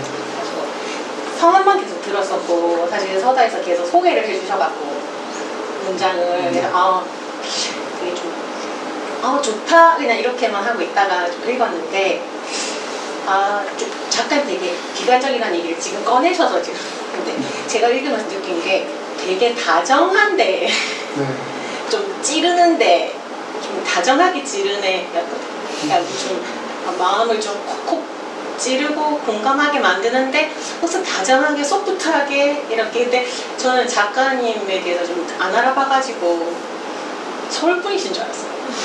그래서 왠지 다정한 서울 말투를 쓰시고 조근조근 얘기하시는 분이지 않을까 딱 했는데 되게 아니시구나. 네. 그래서 좀 반가운 마음도 들었고요. 그래서 좀 다정하다는 느낌 좀 들었고, 제가 궁금한 거는 제목을 진짜 기깔나게 잘 뽑으시는 기깔나게. 제가 세 권을 딱 보면은 이 앞에 목차를 쭉 읽어보면은 거기서 일단 끝나는 것 같아요. 그래서 그 제목이 진짜 어떻게 제목을 이렇게 하나하나 다 그걸 그 글들을 하나로 다 맞추시대. 이게 시인의 힘인가? 약간 이런 생각도 좀 했고요. 그래서 그런 비법이 좀 있으신가? 좀 이런 거. 요 내용은 꼭 난다 대표님이신 김민정 시인한테 전달해 주세요. 제가 지금 제목 정말 싫어하시거든요. 시집 제목 기억도 안 난다 막 이렇게 하세요. 김민정 시인이 딱 독자들의 니즈를 다 잘 아는 제목 짓기의 달인이거든요. 아마 우리나라에서 가장 잘 지을 거예요. 근데 저는 아무튼 김민정 시인이 어느 시집 제목 그거 말고 딴 거 했으면 아무도 나갔을까 이런 말을 가끔씩 하시거든요. 그래서 내가 이번에는 3집은 김민정 대표님이 짓고 싶은 대로 다 지으세요. 그래서 이제 이것이 우리는 이렇게 살겠지가 아니라 당신은 이전 사람처럼 되는 거예요. 네. 그래서 비로 만든 사람도 그렇게 나온 거고요. 비로 만든 사람 저는 처음에 생각했던 게 이렇게 자동차가 있으면 장난감 자동차가 있고 죽음이 있으면 장난감 죽음이 필요하듯이, 그래서 곡을 좀 줄여가지고 하려고 했었어요. 근데 김민정 시인이 비로 만든 사람 어때? 그러면 그것도 너무 좋더라고요. 그래서 산문집은 무조건 김민정 씨 말에 따르겠다. 그런데 시집은 사실 좀 제가 자꾸 괴롭히는 것 같아가지고 죄송하지만 시집은 저는 독자들 별로 신경 쓰지 않습니다. 제 시를 신경 쓰는 편이라서.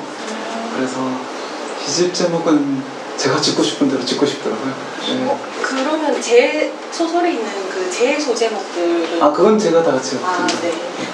제가 오늘 이게 주제인데 사실 책이 소설이 너무 좋았거든요. 다 얘기해 주세요. 다 제가 남자 책인 너무 좋아서 어떤 느낌이었냐면 단편 영화 한 편을 보는 느낌이었어요. 근데 사실 내용은 사실은 되게 압축적이고 사실 스토리는 간단하잖아요. 사실 친구였던 그 친구의 과거에 얽힌 이야기 이런 것들인데 되게 어떻게 보면 더 압축시켜서 짧은 단편 같은 느낌이었는데 여기 좀 시적인 것들이 더해져서 시 같기도 하고 산문 같기도 하고 그렇지만 잘 유기적으로 연결되어 있는 어떤 소설의 느낌이었거든요. 근데 저는 읽으면서 계속 그 인물들이 자꾸 이렇게 영화 같은 느낌이 좀 되게 많이 받았어요. 작가님도 이런 좀 약간 영화들 좀 좋아하시나? 그래서 이름도 사실 좀 모, 수, 현, 사업 이렇게 외글자로 지으신 이유가 좀 생략된 어떤 이름들이 있을까? 앞에 계속 끝자만 부른 걸까? 이런 좀 궁금함을 좀 가지고 책을 그래서 제가 읽고 너무 좋아서 또 한 번 더 읽으면서 드는 생각이 좀 영화를 한 편 보는 느낌? 약간 그런 흑백 영화일 것 같기도 하고 왠지 옛날식 어떤 독립 영화일 것 같기도 하고 좀 쓸쓸한 어떤 그런 느낌이나 그랬어서 그 제목도 듣고 좀 너무 좋았습니다. 네. 감사합니다. 근데 20대, 30대, 한 10년 전, 20년 전까지는 제가 큰 극장에 걸리지 않는 영화들을 많이 봤었어요. 지금 보지 않습니다. 너무 힘들어요. 그냥 사는 것도 힘들고, 마음도 힘들고, 글 쓰는 것도 힘든데, 그게 갖고 또 힘들고 싶지 않더라고요. 그래서 드라마 많이 봅니다. 넷플릭스 많이 보고. 네, 그래서 뭐, 그냥 통쾌한 것들, 뭐 이런 것들, 잔잔하면서 그냥 아름다운 것들 좀 많이 보려고 노력을 하고 있습니다. 그게 큰 힘이 되더라고요. 그래서 아까 제가 뭐 약도 이야기하고 친구들도 이야기하고 이런 공간도 이야기했지만 드라마 같은 거 그냥 이렇게 보는 것들도 근데 그게 정말 도움이 되는 게 왜 출근했다 집에 오면은 TV 보고 있잖아요. 근데 그 옛날 TV만 보고 이게 아니라 그게 불 보는 거거든요. 옛날에 오랫동안 인류가 오랫동안 살았던 그 구석기인으로 살았을 당시에 밖에 나가고 사냥을 해요. 그러면 엔트로피가 되게 자기 흥분된 상태로 막 죽이고 그러면 흥분된 상태로 있다가 들어왔을 때 불을 보면서 그 흥분을 가라앉히는 거죠. 엔트로피를 낮춰야 되는 거죠. 그래야 자기 존재가 지켜지는 거죠. 그것처럼 밖에 나가고 열심히 생활했으면 집에 와가지고 저 브라운관에서 쏟아지는 저 푸른 빛을 그냥 쳐다보고 있는 것, 그것도 되게 좋은 과정인 것 같아요. 그래서 저는 이제 힘든 영화 안 보려고 너무 마음이 힘들어가지고 얼마 전에 뭐지? 거기 박혜수 그 영화배우 나왔던 너와나였나? 너와 그거 보고 나서 3, 4일 너무 힘든 거예요. 그런데 다시는 안 봐야지. 그랬던 적이 있어요.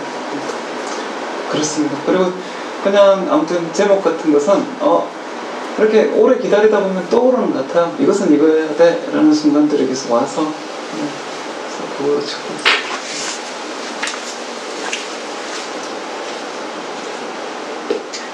또 혹시 제가 이 시론을 읽다가 너무 답답해가지고 소리내서 읽었었거든요. 아, 네. 근데 그 옆에 있던 우리 중학교 2학년짜리 딸이 이리 줘봐, 내가 좀 보자 이러는 거예요. 그래서 보다가 같이 이렇게 해석을 하면서 봤었어요. 근데 그 친구가 쭉 이렇게 써놓게 있는데 같이 오고 싶은데 오늘 못 온 거였는데 아까 연락이 오니까 그거 좀 꼭 물어봐줘. 자기가 해석한 게 맞는지 물어봐달라는 거예요. 근데 그 부분이 숱한 불면과 뒤척임과 불 꺼진 참에 걸어놓았던 마음을 생각하면 아직도 환해지는 것, 이 부분을 고통과 상처로 뭉쳐진 내가 있는데 그게 응축돼서 별이 폭발할 때 가장 빛나듯이 나는 결국 빛나고 말 거야, 이렇게 얘기를 하는 거예요. 그래서 이게 맞는지 맞지 않더라도 100% 맞다고 전했어요. 네, 100% 맞다고 전했어요. 꼭 전해주실 거죠? 네. 네. 그러면 이제 다른 이야기를 근데 그게 맞는데 그것이 그 상태가 어떤 현실의 상태에서 나아지는 것을 말하는 것은 아니고요. 내가 어떤 고통과 이런 것들을 마주하는 거잖아요. 네. 어떤 마주하는 순간에 그 순간에 환해지는 것이 그냥 나 자신 같아요.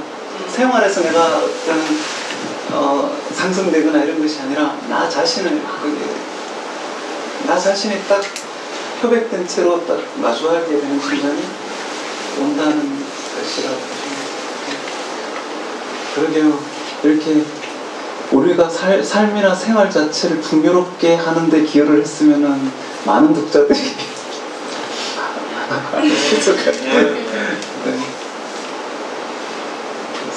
근데 그런 부분이 항상 뭔가 저희도 이제 난다에서 시인들의 에세이나 이런 걸 많이 내는데 또 김인정 시인도 시인이기도 하고 시집도 많이 만들고 있는데 독자님들이 하는 얘기가 시가 어렵다, 시 잘 모르겠다 이야기 하시는데 혹시 난다의 시적절 시리즈라고 네.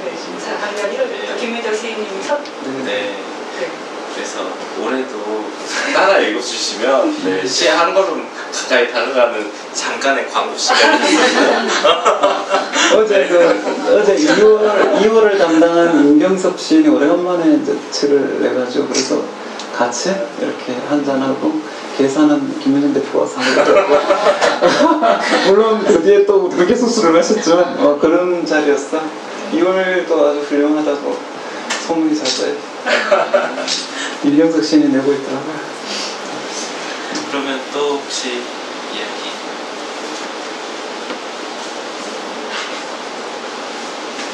너무 무거운 이야기를 해서 그런가? 그렇다면 저의 눈을 피하지 않으시는 우리 핑크 선생님. 저는 가벼운 질문이에요. 제가 글은 아침, 점심, 저녁, 새벽 언제 주로 쓰세요? 다른 시인분들은 새벽에 쓴 걸 아침에 부르는 글을 못 남긴다고 해서 다 지우고 폐기한다고 하거든요. 근데 저는 그런 루틴 같은 건 없는 것 같아요. 그때 계속 떠오르면 메모해놓고 이렇게 카카오톡 나와의 대화로 메모를 해놓고, 그리고 결정적으로 정리해야 되겠다 싶으면 아침에 일어나서 바로 할 때도 있고 저녁에 할 때도 있고, 뭐 시간의 문제가 아니고 습관의 문제인데, 아침에 일어나서 제가 TV를 켜잖아요. 그날은 글을 못 써요. 계속 그거 봐. 아침에 일어나가지고 책상 앞에 앉으면 그날은 글을 쓰는 것 같아요. 그래서 한번 이렇게 저 꿈의 이상한 세계에 있다가 이렇게 탁 깨어났을 때 이 세계를 받아들이는 과정에서 결정이 되는 것 같아요. 그래서 그때 한번 TV를 켰다 그러면 뭐 넷플릭스, 유튜브 알고리즘, 막 뉴스 다 보고 있어. 일어나가지고 그냥 창문을 열고 이렇게 책상 앞에 앉았다 그러면 그날은 좀 생각을 합니다. 그러면 어떤 글을 되게 심오하게 쓰고 계시나요? 아까처럼 이렇게 방문을 들어오시는 부분에 대해서 순간 이렇게 딱 이런 화나고 뭐 이렇게 예민함을 표출을 하고 다시 여기 속은 진지하게 여유있게 유연한 글을 쓸 때에 대한 괴리감이나 이런 거 못 써. 진짜 못 씁니다. 어떤 상태냐면 저는 사실 제가 글을 쓰고 있는데 책장이 저기 있으면 안 되는 것 같은 거예요. 이 책장이 여기 있으면 안 될 것 같아요. 그래서 이 책장을 옮겨요, 저리. 그럼 저기 있는 걸 옮겨야 되잖아요. 그럼 저기 있는 걸 또 옮겨. 지금 2박 3일 후에 시작하게 돼요. 그리고 또 어떤 날은 글을 쓰려고 하는데 모니터가 뒤에 있는 이게 커버가 검은색이에요. 검은색이면 안 될 것 같아요. 흰색이어야 돼요. 그래서 모니터를 사러 갔다가 흰색을 못 찾아요. 그래서 페인트를 사왔어요. 페인트를 칠해준 적도 있어요. 그리고 잠을 못 자가지고 제가 광주에 잠깐 살았거든요. 근데 조카가 뭐 저 여의도에서 이제 일을 하는데 여기 이 집을 살아요. 그래서 샀어요. 샀는데 시내 한복판에 3,000세대에 너무 시끄러운 거예요. 그래서 산지 석 달 만에 다시 집을 내놨어요. 내놓고 다시 산속으로 갔어요. 그 집이 2억이 오르더라고요. 그런 일은 사실 많았습니다. 그런데 그때도 이사를 갔는데 그때도 엘리베이터 소리가 안 들려야 되니까 그걸 막 위치를 보고 이렇게 집을 잡았는데 다른 라인 엘리베이터 소리가 들리는 거예요. 그래서 안방에다 방음 150만 들여가지고 했어요. 그랬더니 이제 박준 시인과 임경섭 시인과 서효인 시인이 오더니 그냥 그 돈 가지고 병원을 갔어요. 그런데 신기한 게 제가 작년 5월에 그 정도로 제가 산문제도 있고 그랬어요. 작년 5월에 산티아고를 갔어요. 800km를 걷고 왔는데 이제 알베르게라고 하는 집단 숙소에서 자야 되거든요. 30명에서 100명 정도가 자요. 그러면 저기 유럽에서 태어나셨던 분들은 더 시끄럽게 코를 골아요. 제가 9시만 되면 세상으로 자더라고요. 그리고 7시까지 자더라고요. 그래가지고 싹고 치고 왔어요.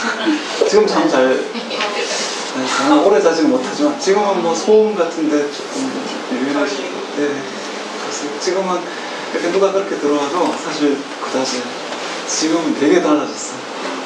건강해졌어요. 저 인간 됐어요. 그렇습니다. 산티아고 추천합니다. 아니면 올레길이라도 가막산 올레길. 네, 그러면 또 혹시 질문 있으실까요?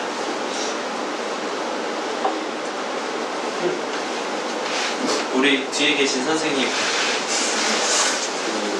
책의 68페이지 어둠이 어둠에 빠져 밤으로 깊어지고라는 부분을 저는 굉장히 좋았는데 제가 이해한 것으로는 어떠한 상처나 시간으로부터 구명되기 위해서는 그 상처에 정말 직면해야 되고 내 자신에 깊이 빠져야만 헤어나올 수 있다라고 생각을 했는데, 그렇다면 그 어떤 상처나 시간으로부터 완전한 떨어짐이나 이별도 가능하다고 생각하시는지, 그 이별이라는 것은 완전한 이별인지 아니면 자연스럽게 받아들여지는 과정인지 궁금합니다. 저는 그랬던 것 같아요. 내가 이것을 극복하겠어. 극복은 안 되는 것 같아요.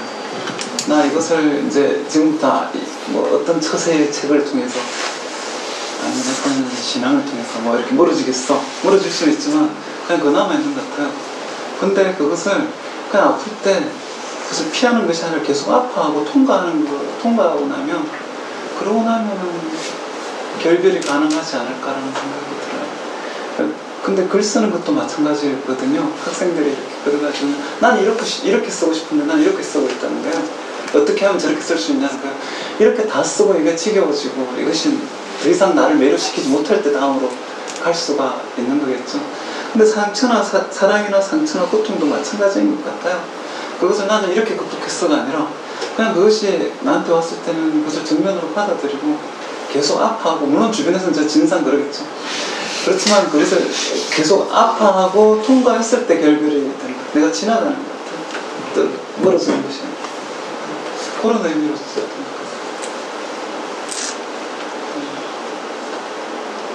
갑자기 슬픈데? 네,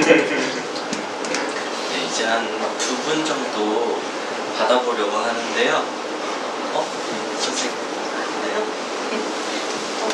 일단은 북토크라는 거를 경험하는 거는 처음이에요. 그러니까 제가 책을 읽으면서 그 책의 저자를 만나는 경험에서 오늘 처음인데, 글로만 있다가 아까 낭독해 주시는 거 이렇게 들으면서 이제 앞으로 또 뭔가 선생님의 책을 읽게 되면 또 내 안에서 새롭게 또 다가올 수 있겠다는 생각이 들어서 이제 감사한 시간이라는 생각이 들었고요.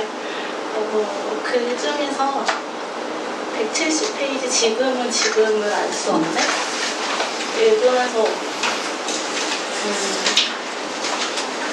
요즘 조금 이제 뭐 일도 바뀌고 되게 스스로한테 힘들다라는 시간을 좀 지내고 있다고 생각을 했는데, 지금을 알 수 없다라는 생각을 하면서 뭔가 되게 위로를 많이 받았다라고 말씀 전해드리고 싶고, 그리고 사실 지금은 알 수 없다고 하지만 그 언젠가 생각했을 때 지금이 또 좋은 때였다라는 생각도 들 수도 있겠다라는 생각이 들어서 되게 좋았던 구절이라고 말씀드리고 싶었습니다. 네, 감사합니다.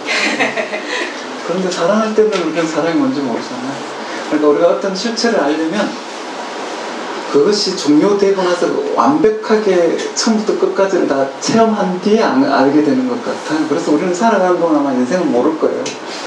인생이 뭔지. 그 인생 안에 있으니까. 사랑도 마찬가지잖아요. 그 사랑하는 동안에는 그 실체를 우리가 알 수가 없어요. 근데 그것이 끝나고 그것 자체가 나로부터 이렇게 멀어졌을 때 우리가 그것이 무엇인지 이렇게 바라보게 되는 것 같아요. 근데 꼭 알아야 되는 필요는 없는 것 같아요. 저는. 알아야 되는 그게 경험과 체험의 또 차이잖아요. 그냥 우리가 체험하고 있다는 것 자체가 훨씬 중요한 것 같아요. 경험은 인식으로 대부분 가지만 체험은 몸속에 계속 남는 것들 되니까, 내가 이것과 부딪히고 있어, 내가 지금 뭔가 만나고 있어, 그것 자체가 우리 몸에 이 우주가 굳이 이런 인간이라는 개체를 만들어내가지고 여기다 던져놓았던 이유가 아닐까 라는 생각이 듭니다. 감사합니다.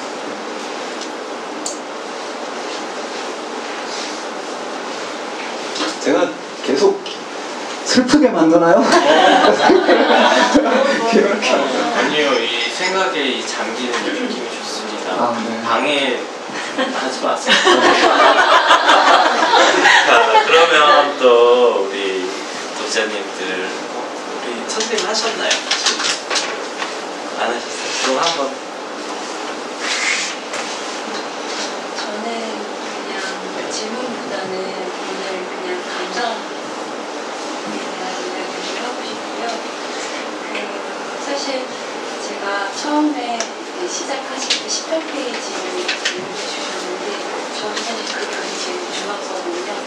특히 몸에 대한 부분, 그리고 감각에 대한 부분을 열어주셨는데 저는 심리 관리를 좀 하고 있습니다. 근데 들으면서 그 구절이 결국 진리는 다 하나로 통하는구나라고 이제 반갑기도 하고 신기하기도 했는데 이제 심리 쪽도 사실 최근에는 소매틱적으로 이렇게 많은 부분이 이렇게 중요하다 하고 있고 저도 이제 작년부터 한 1년 정도 신체개발 관련된 공부를 하고 왔는데 사실 이 글이 너무 그걸 문학적으로 너무 풀어놓아서 제가 되게 신기하기도 하고 반갑기도 했던 것 같아요. 오늘 왔을 때 또 이 얘기를 이걸 먼저 해주시니까 이렇게 아까 눈 감고 들으면서 그런 되게 문학적으로 어떻게 이 몸을 이렇게 감각적인 부분을 잘 푸셨지? 그러면서 이제 되게 좋았던 부분들이 있었었고요.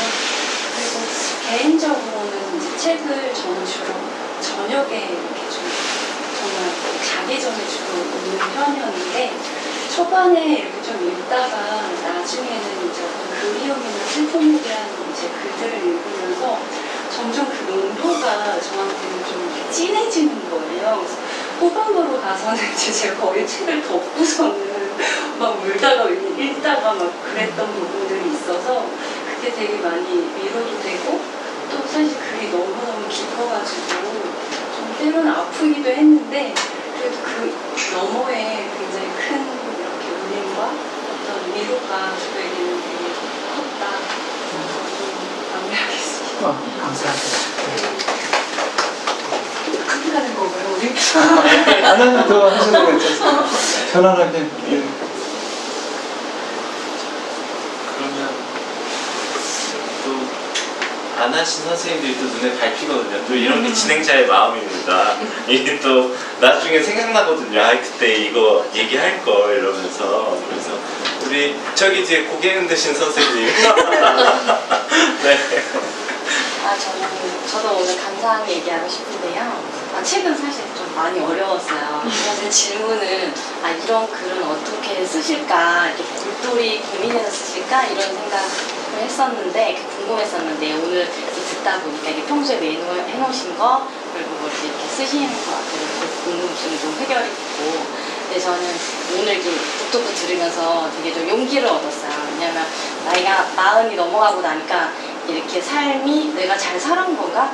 왜 이렇게 이렇게 삶이 고통스럽고 이렇지?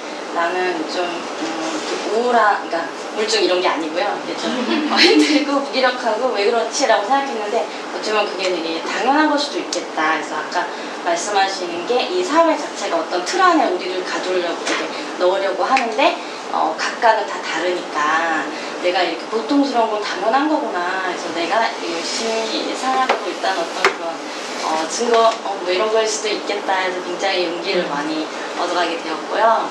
그리고 사실 다 못 읽었는데 이렇게 작가님 말씀 듣고 나니까 이게 다 구절마다 어떤 의미가 있는 것 같아서 더 이렇게 좀 뭐랄까요? 읽으면서 더 이렇게 남는 게 있을 것 같아요. 좀 의미를 좀 새기면서 더 읽어봐야 될 것 같다는 생각이 듭니다. 감사합니다. 감사합니다. 근데 정말로 우리가 막 고통스럽고 힘들다는 것은 우리가 아직 꿈을 포기하지 않았다는 증거 같아요. 그리고 꿈이 있는 자들의 존재 방식인 거죠. 우리 여기 그 가운데 선생님 하셨었나요? 그럼 들어볼래요. 저는 이미 앞에서 다른 선생님이 해주셨는데 138쪽에 너라는 이유로 있나요? 이게 제일 기억에 많이 남았어요. 왜냐면 저는 이 말을 비슷한 말을 일기장에 쓴 적이 있어요. 근데 태어나서 저랑 이렇게 비슷한 문구를 책으로 쓰신 분을 처음 만나봤거든요.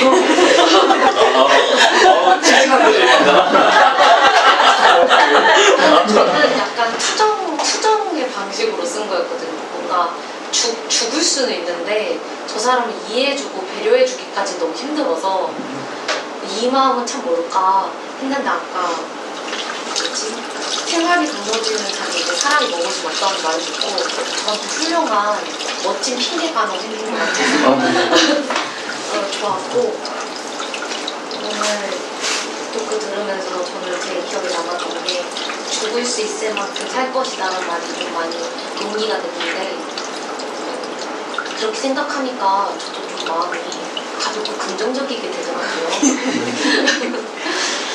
너무 많이 견디지 말고 딱 죽을 수 있을 만큼 사람은 어떨까라는 생각이 들었습니다. 네, 감사합니다. 제 책이 이제 처세에도 그동안은 안 했는데 아마 이런 다양한 분야에 다 그런데 그런 것 같아요. 우리가 글이라는 것이 아까 뭐 비유가 교환의 형식이다라고 했는데 글이라는 것은 확실하게 우리한테 어떤 무기를 주는 것 같아요. 우리가 살아가면서 한 번씩 휘두를 수 있는 어떤 내 마음의 적들을 무찌를 수 있는 그런 무기를 제공하는 것이 글이라서 그것으로부터 얻을 수 있는 유일한 것이 이 전장터에서 나는 나를 지킬 수 있다라는 어떤 힘을 발견합니다.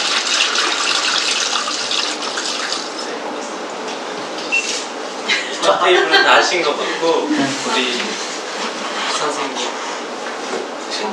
네. 저는 너무 훌륭한 말씀 잘 들었는데 저는 처음에 이 책을 읽으면서 어렵기도 했거든요. 근데 누구나 인생을 한꺼번에 살지 않는다라는 글이 너무 와닿고 이제 제가 지금 고민하고 있는 부분들 왜 나는 이렇게 인생이 조금 어수선하고 갈피를 잡을 수가 없지? 다른 분들 말씀하셨던 것처럼 왜 이렇게 계속 조금 삐걱삐걱함이 있는 것 같고 뭔가 남들은 잘 가는 것 같이 보이는데 나만 이렇게 서툴고 아직도 서툴고 아직도 헤매고 있을까? 언제까지 헤매야 될까? 이런 고민들을 많이 했었어요. 여러 가지 이제 사실은 저는 신앙인으로서 그런 것들을 또 이제 막 나름 풀어가려고 애쓰고 하면서도 이제 계속 고민은 남는 거예요. 근데 이제 제가 최근에 이제 계속 고민하는 것들이 하루하루를 사는 것, 하루하루를 성실히 살고 충실히 살다 보면 그게 계속 쌓여서 내 인생이 되는구나. 그게 결국은 어떻게 보면 모두 다 다른 방식으로 다른 목적을 향해서 다른 즐거움을 찾으면서 다른 모습으로 살아가는데 왜 자꾸 다른 사람의 모습에 이제 나를 비추어서 자꾸 거기에 맞추려고 했을까? 이제 이런 게 나를 힘들게 했었구나. 거기서 이제 고민을 계속 이제 답을 찾은 것 같았는데 작가님도 여기서 딱 이렇게 멘토를 찾는 게 중요한 게 아니라 그냥 하루하루를 이렇게 살아가는 게 너무 되게 답인 것 같다. 그래서 다시 한번 저도 여기서 이거구나. 그렇게 답을 찾는 시간이었어요, 사실. 그래서 여기에 딱 머물러가지고 전 넘어가지지가 않는 거예요. 뭔가 이렇게 딱 그래 이거구나. 결국은 삶이라는 게 별게 아니구나. 그냥 오늘 하루를 사는 거 외에는 내가 할 수 있는 게 없구나라는 그게 너무 깊이 와닿아가지고 그 다음부터 진도가 잘 안 나가더라고요. 너무 감사했습니다. 감사합니다. 네. 또 하루하루 살아내는데 연목 선생님의 다른 책들도 함께 하면서 하루하루 같은 날 얼마나 다채로울까요? 많이 기대가 됩니다. 그때부터 욕하면서 읽으시죠. 뭐야? 우리 끝에 계신 선생님 얘기하셨었던가요?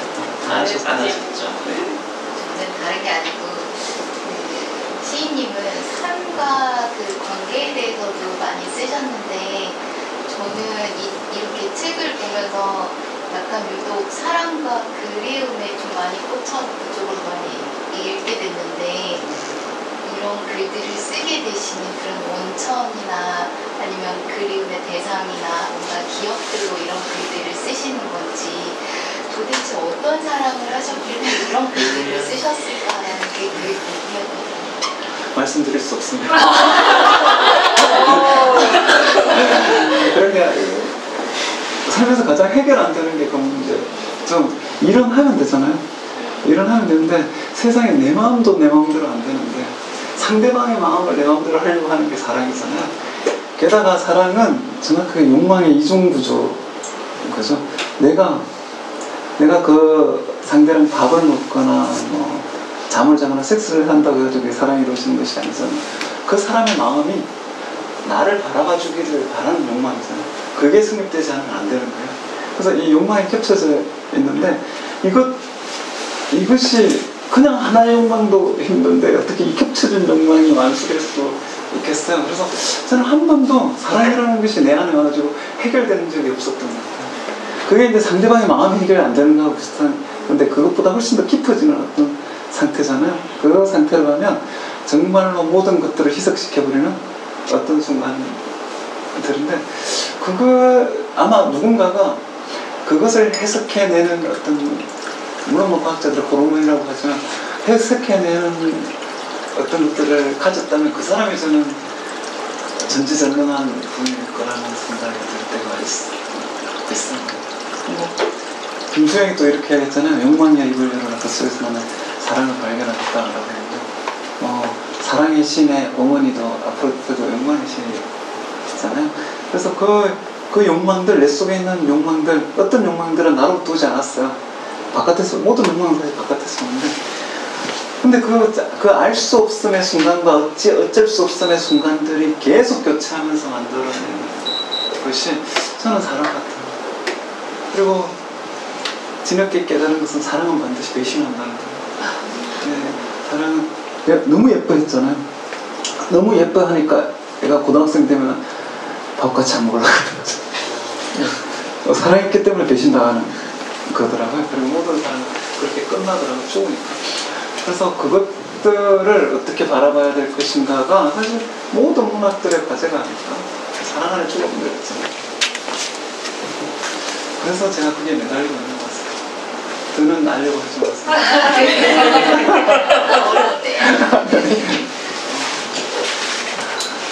그렇다면 또 우리 선생님 열심히 저의 시선을 회피하고 계시죠. 우리 선생님의 이야기도 궁금합니다. 감사하게 잘 읽었고 사실은 저도 시를 좀 어려워해서 그거를 줄을 이해한다기보다는 어휘가 많이 들어와서 반복되는 어휘로 작품을 해석하기도 하는 것 같더라고요.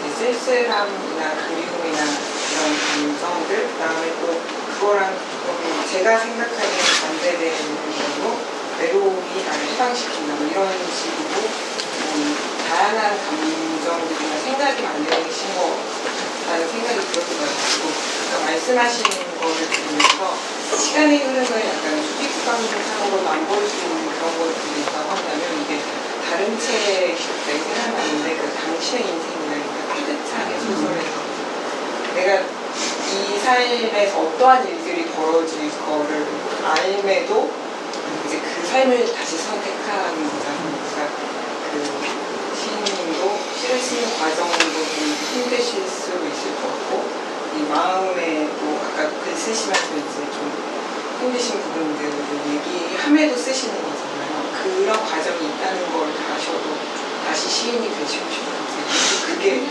궁금했습니다. 다른 거 하는 건 더 힘들더라고요. 그리고 제가 제에다 썼던 말인데 견딜 수 있는 고통이 그래도 견딜만 하다는 이야기를 썼는데 아는 고통이 견딜만 하다 그런 이야기도 썼는데 저는 제가 막 이렇게 후회되는 것들도 많지만 그 순간으로 돌아가면 다시 그 후회되는 일을 할 수밖에 없다고 좀 생각하는 편인 것 같아요. 그래서 이것은 내가 선택한 것은 선택되어진 것이고 선택되어질 수밖에 없는 방식으로 선택되어지는 어떤 것 같아요. 그래서 후회라는 것은 그냥 잠깐 그 순간을 지키거나 이겨나가기 위한 어떤 수단인 것이지 그 사람 다시 돌아가잖아요. 똑같이 또 그렇게 행동할 수밖에 없을 것 같습니다. 제 경험을 봐서. 그래서 그냥 글을 쓰는 것도 저는 제가 주식을 했다고 잘했겠어요? 다른 걸 했다고 안 괴로워했겠어요? 그냥 저는 그냥 내가 할 수 있는 일을 하는 것이라고 생각을 하고 있고, 그리고 나만 괴롭지 않다는 것을 저는 이제 알는 거죠. 다 고통스럽고 다 힘들게 살고 계시는 거죠. 그래서 내가 엄살을 떨어주면 그분들도 그래도 그럴 수 있어 라고 같이 이야기해 주는 것 같고, 네, 저는 계속 너무 힘들고 막 그럴 때도 있지만 그냥 그것이 내 일 같다는 생각이 들어요. 내가 저 힘들면 안 써도 되니까 꼭 써야 되는 것도 없으니까. 그래서 문학이 운명이니 사명이니 이런 것들을 저는 그다지 좀 믿지 않는 편이고, 그냥 우리는 글 쓰는 사람들이고 그냥 쓰는 존재로 있다가 그냥 못 쓸 시기가 오면 안 쓰는 거니까, 그리고 꼭 내가 안 해도 된다고 생각해요. 뭔가 쓰고 있어도 된다고. 이터널 선사인도 같은 이야기잖아요. 우리는 이 사랑의 끝을 알잖아요. 우리는 모든 사랑의 끝을 알아요. 근데 다시 사랑할 수밖에 없잖아요. 그렇죠. 그리고 뭐죠? 갑자기 생각이 안 나. 아무튼 다 미래 정해져 있다고 이렇게 SF로 만든 영화 있잖아요. 옛날에 형제였다가 지금 막내가 돼요. 그렇죠. 네. 아무튼 그 영화도 뭐 다 결정되어 있지만 내가 살아내야지 그것이. 그런 영화 또 있는데 콘택트도 그 영화죠. 다 언어가 다르잖아요. 우리 언어는 시제를 가지고 있지만 그 언어는 시제를 가지고 없다는. 그래서 동그라미로 표현을 한다는 과거, 현재, 미래가 다 있는 거고, 다 알고 있지만 그것을 살아내야지 삶이 되는 거라고 해야죠. 어쩔 수 없이 나는 생긴 대로 살 수밖에 없어요. 작가님 어쩔 수 없이 또 다시 태어나서 작가님 글을 읽겠구나. 정말 싫으신 거구나. 다 알고 있죠. 정해져 있지만 그동안 수시가 했으니까 우리도 그냥 읽겠습니다. 저도 술을 마시고. 네, 그렇죠. 그렇다면 이제 우리 또 선생님. 저요? 네. 오늘 좋은 시간 만들어주셔서 감사합니다. 왜 그런지 모르겠는데 요즘에 좀 그리운 게 많은 상태가 지금 제 상태지 않을까라는 생각을 가지고 좀 지내고 있었었는데,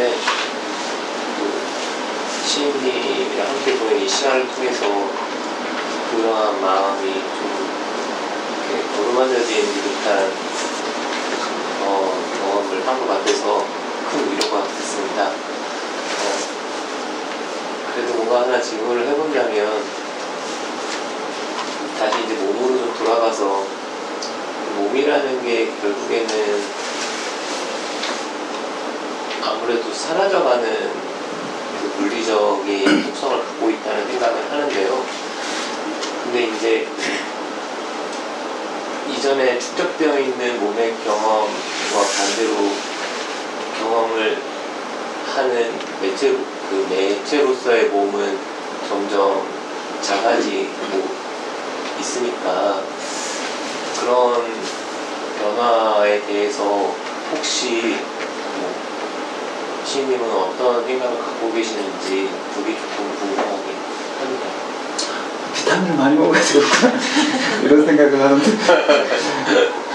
근데 이제 제가 몸이 되게 중요하다고 이야기를 한다고 해서 제가 영혼을 안 믿거나 그렇지는 않은 것 같아요. 근데 저는 영혼이 있다고 믿는 편이고, 그리고 어떤 우리가 알지 못하는 절대적인 기운 같은 것도 있다고 조금 믿는 편인데, 다만 우리가 몸이 없으면 그 모든 것들이 있어도 없는 거나 마찬가지 아닐까? 라는 생각들이 더 강하게 드는 것 같아요.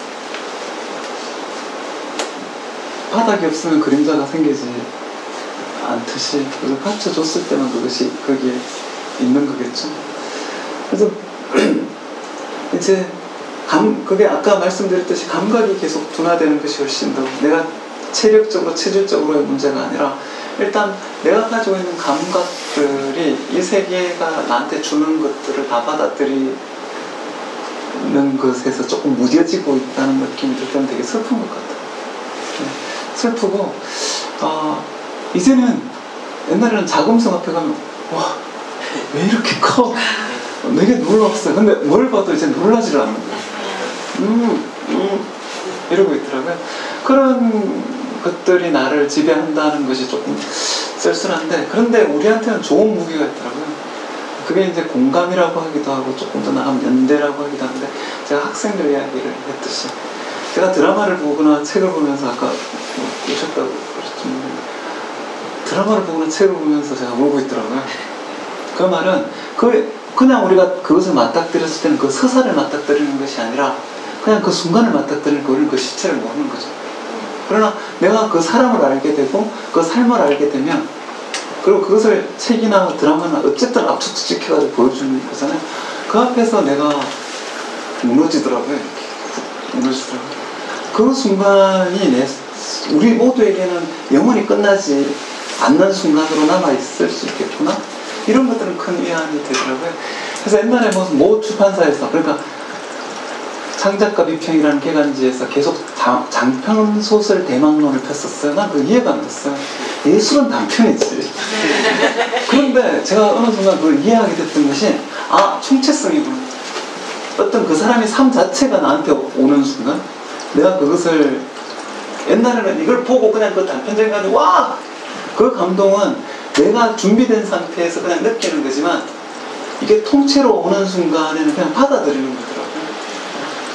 그래서 지금은 오히려 그 순간의 감각들은 많이 사라졌겠지만, 학생들이 자기 고민을 이야기할 때도 마찬가지고, 어떤 삶을 이렇게 볼 때도 마찬가지고, 그래서 가수 중에 누구죠? 화엽이라고 있어요. 박하엽이가 20대 때 노래 부르던 유튜브에서 봤어요. 짱짱한 목소리로 막 자신감 있게 불러요. 그 슬픈 노래를. 그런데 몇 년 전에 노래 부르는 것을 봤어요. 근데 이분이 이제 살아오신 거예요. 그걸 아는 거야. 노래는 그때부터 훨씬 염도 떨어지고 처지는데 눈물이 나는 거예요. 그 사람이 부르는 어떤 노래가, 그것이 저는 어떤 삶이 가지고 있는, 존재가 가지고 있는 총체성이 나한테 넘어오는 순간 같아요. 그래서 제가 학생들한테, 몇몇 대학생한테 너무 슬프지 않아? 막 그랬더니 그 친구들이 쳐다보고, 교수님 시인이시군요. 근데 이제는 제가 그 총체성을 받아들이는 때가 되었다고 생각이 돼요. 하나를 보고 감동하는 것이 아니라 그것이 그 안에 쌓여있는 시간 전체를. 그래서 약간 이렇게 징징거리기도 했지만 저는 이 상태가 좋습니다. 좋고, 드라마 보면서 울고 있는 제가 좋고. 그러면 작가님 최근 보신 책이나 드라마 중에 좀 저희한테 추천해주고 싶으신 것은 한 원씩만, 드라마 하나, 책 하나. 드라마 하나, 책 하나. 근데 저는 이제 장르별로 쭉 보자면, 엊그저께 어디 갔다가 긴긴 밤이라는 책을 봤는데, 책 너무 훌륭하더라고요. 근데 최근에 이제 제가 여러 번 반복해서 보는 영화들이 있는데요. 일단은 드라마 장르 중에서는 팬텀 스레드, 저 되게 좋아해요. 예. 그리고 SF 장르 중에서는 에드아스트라? 에드아스트라죠.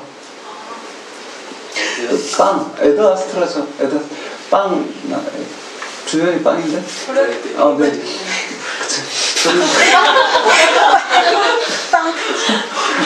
그리고 판타지는 파네미로. 네, 되게 좋아합니다. 네. 그리고 맨체스터 바이 더 시? 그 정도? 그 정도는 제가 반복해서 좀 보는 것 같아요. 책은 일단은 시적절 시리즈를 다 보셔야 되고요. 근데 책은 뭐 다 좋은 것 같아요. 다 좋은 것 같고. 그래도 뭐 그럼 읽고 오열하셨던 작품 한 작품만 추천해요. 그건 너무 많은데? 아니, 딱 하나. 최근에 내가 뭘 봤지? 그걸 좀 생각해봐야 될 것 같은데.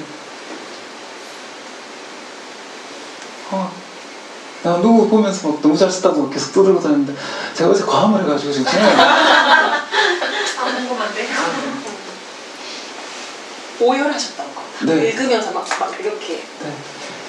일단은 최근에 읽었던 시인들은 두 명이 굉장히 저한테는 되게 다가오는데, 한여진 시인, 시집을 냈어요. 그 두부를 보면 겨울이 온다. 한 분은 시집을 안 냈습니다. 윤혜지 시인. 예, 윤혜지 시인의 시가 되게 좋아가지고 제가 냉장고에 붙여놨어요. 소설 내가 읽었는데 그거 생각나면 제가 네. 네, 이렇게 오열, 신용목에 오열했던 그 책. 네, 너무 기대됩니다. 네. 그러면 그렇게 하고 이제 마무리를 하기 전에 이 자리를 또 만들어주신 또 우리 남소연 쌤 이야기를 한번 청해볼까 합니다. 저는 사실은 서점을 한 지가 2년이 이제 다가오는데요. 오픈했을 때부터 이제 토크를 안 하냐는 이야기를 되게 많이 들었어요. 또 많이 요즘 예전과 달리 하기도 하고, 근데 개인적으로 단순히 책방 홍보나 책의 판매가 주가 되는 북토크는 지향하고 싶었거든요. 좀 건방진 얘기라고 생각하실 수도 있을지 모르겠지만, 때가 좀 됐을 때 정말 우리 책방을 사랑하는 사람들이 정말 기꺼이 즐거이 들을 수 있는, 읽을 수 있는 책가 작가님을 모시고 하고 싶다, 이런 생각을 막연히 갖고 있었고, 그러다가 이제 올해 해가 바뀌고 올해는 좀 즐거운 꼭 북토크가 아니라도 좀 더 약간 능동적으로 움직여 봐야겠다, 이런 생각을 하고 있다가 이제 같이 책 모임하는 친구들이 북토크도 좀 하고 좀 하자, 왜 남들 하는 거 안 하냐, 공간도 이렇게 좋은데 손님들도 그렇고 이제 이런 얘기를 해주셔서 곰곰이 생각을 하는데, 저는 이제 저희 책방에는 자기계발서는 없고 저도 자기계발서 많이 안 읽는데, 이렇게 오늘 읽으신 분들 보시면 알겠지만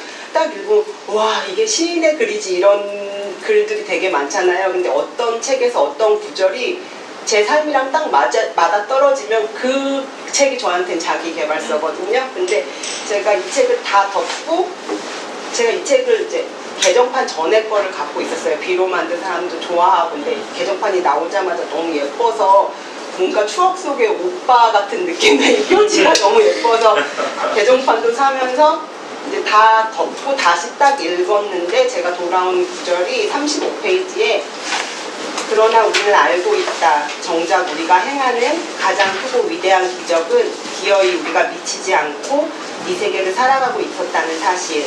거칠고 메마르고 버려진 세계 속에서도 삶이 존재한다는 불가사의로서의 기적 말이다. 그래서 다 덮고 이 구절을 다 딱 읽고, 이 구절이 멋지고 아름다우고 정말 예술가적인 시인의 글을 넘어서 저한테는 어떤 삶에 와닿는 문장이 되면서, 그래, 그러면은 차장님과 이렇게 연락이 왔을 때 신용목 시인이 와주셨으면 좋겠다, 이렇게 돼서 북토크를 하게 된 거예요. 근데 저도 많은 북토크를 다녀보고 그랬는데 신기하게 북토크를 위해서 책을 들여놓으면 그 책이 다 나갔어요.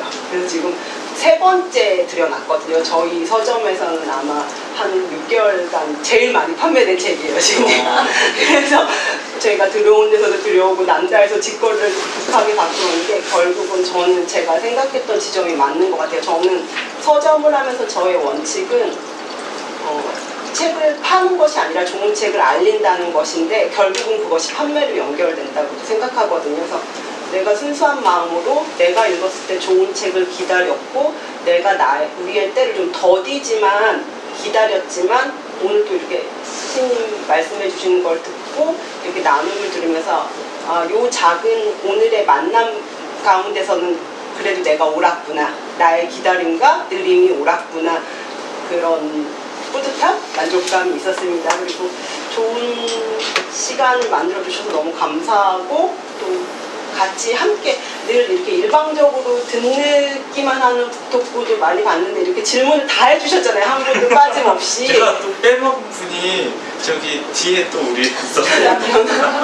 네, 그래서 너무 좋았고, 앞으로는 좀 더 이런 시간 좀 있었으면 해도 좋겠다.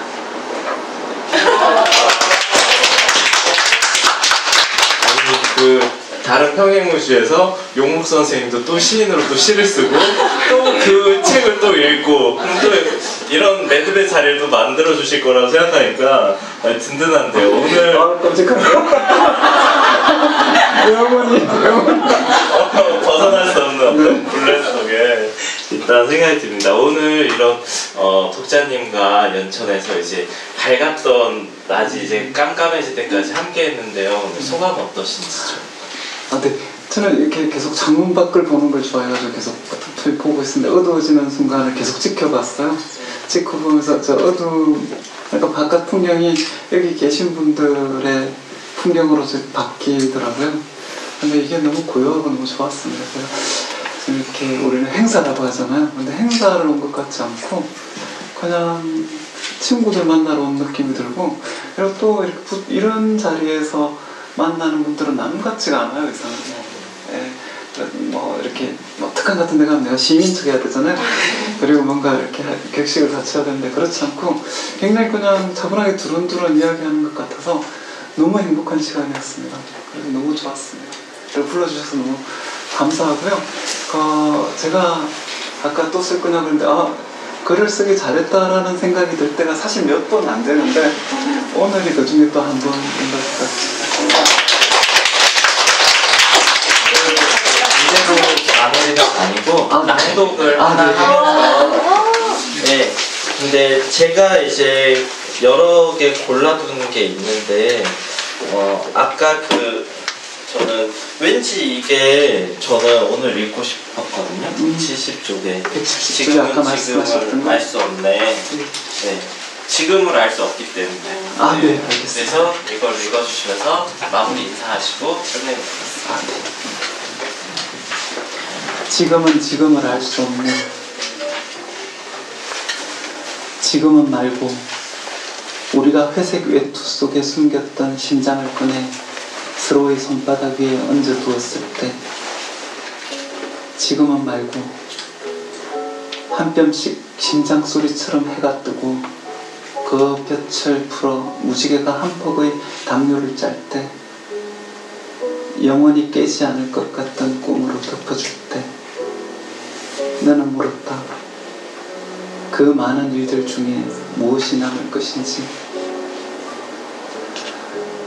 나무는 가장 환한 쪽의 잎부터 떨어뜨린다. 어디가 환한지 모르는 시간이 흘렀다. 밤이 반짝이는 별들을 모조리 담아가기 위해 검은 보자기를 가져왔다는 것을 알았고, 무지개가 강물의 헛된 감옥이라는 것을 알았고, 텅 빈 트랙을 혼자 돌다 쓰러진 마라톤 선수처럼 꿈의 끄트머리에서는 늘 찬물 한 사발을 들이켜야 한다는 것을 알았다. 그리고 알게 되었다. 지금이 언제든 지금은 지금을 알 수 없다는 것을. 감사합니다.